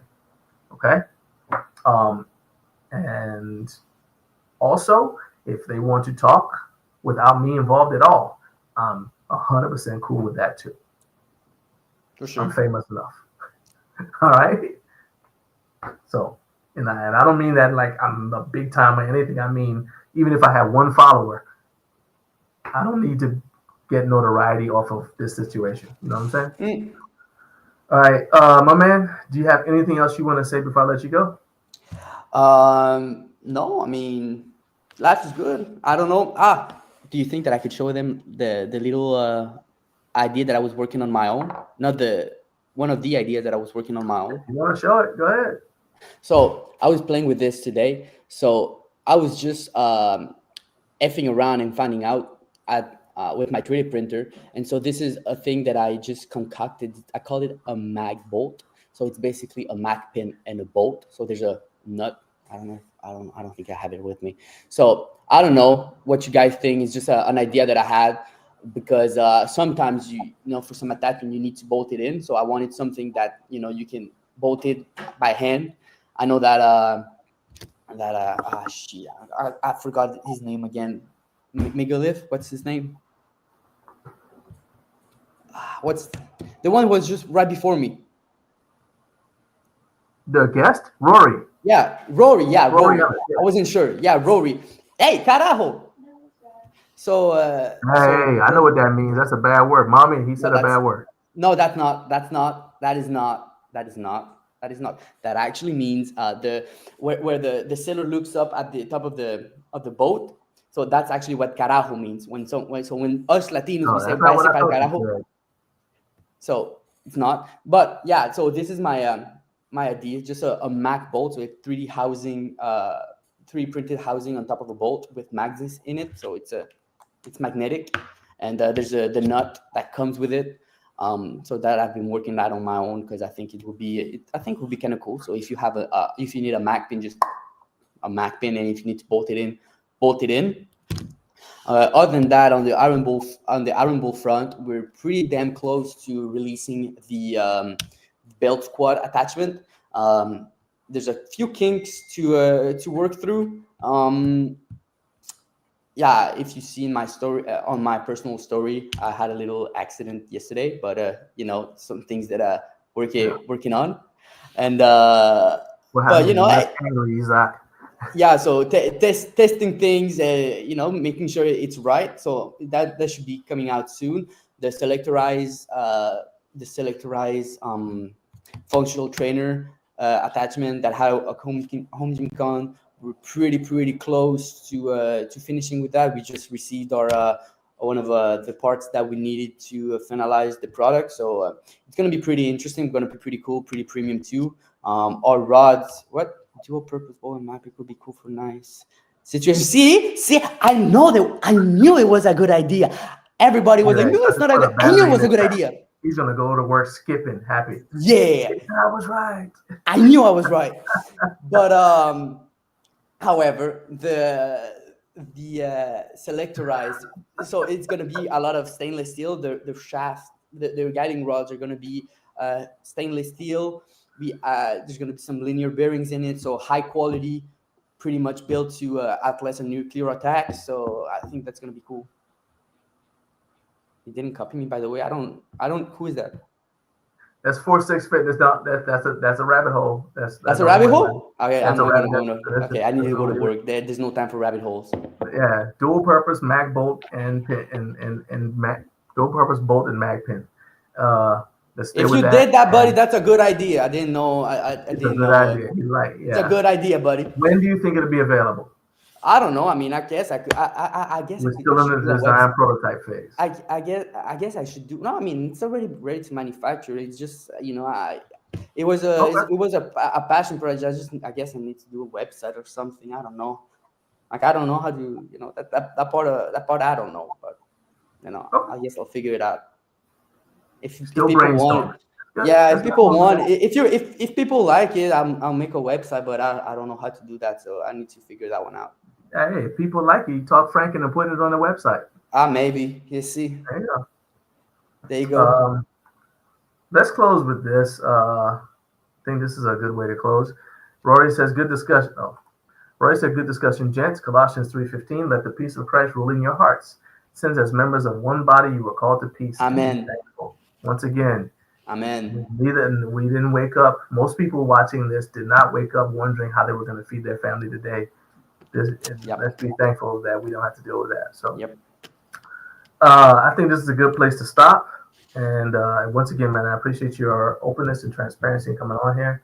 And I actually thank everybody in the comment section for having comments that were relevant, except that one guy who had like the random rogue comment and the other guy that was a spam one that I got rid of.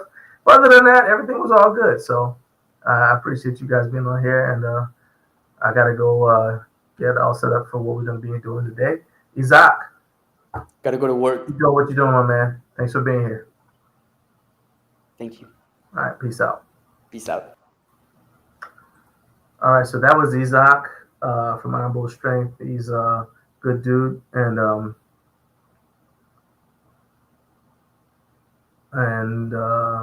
yeah.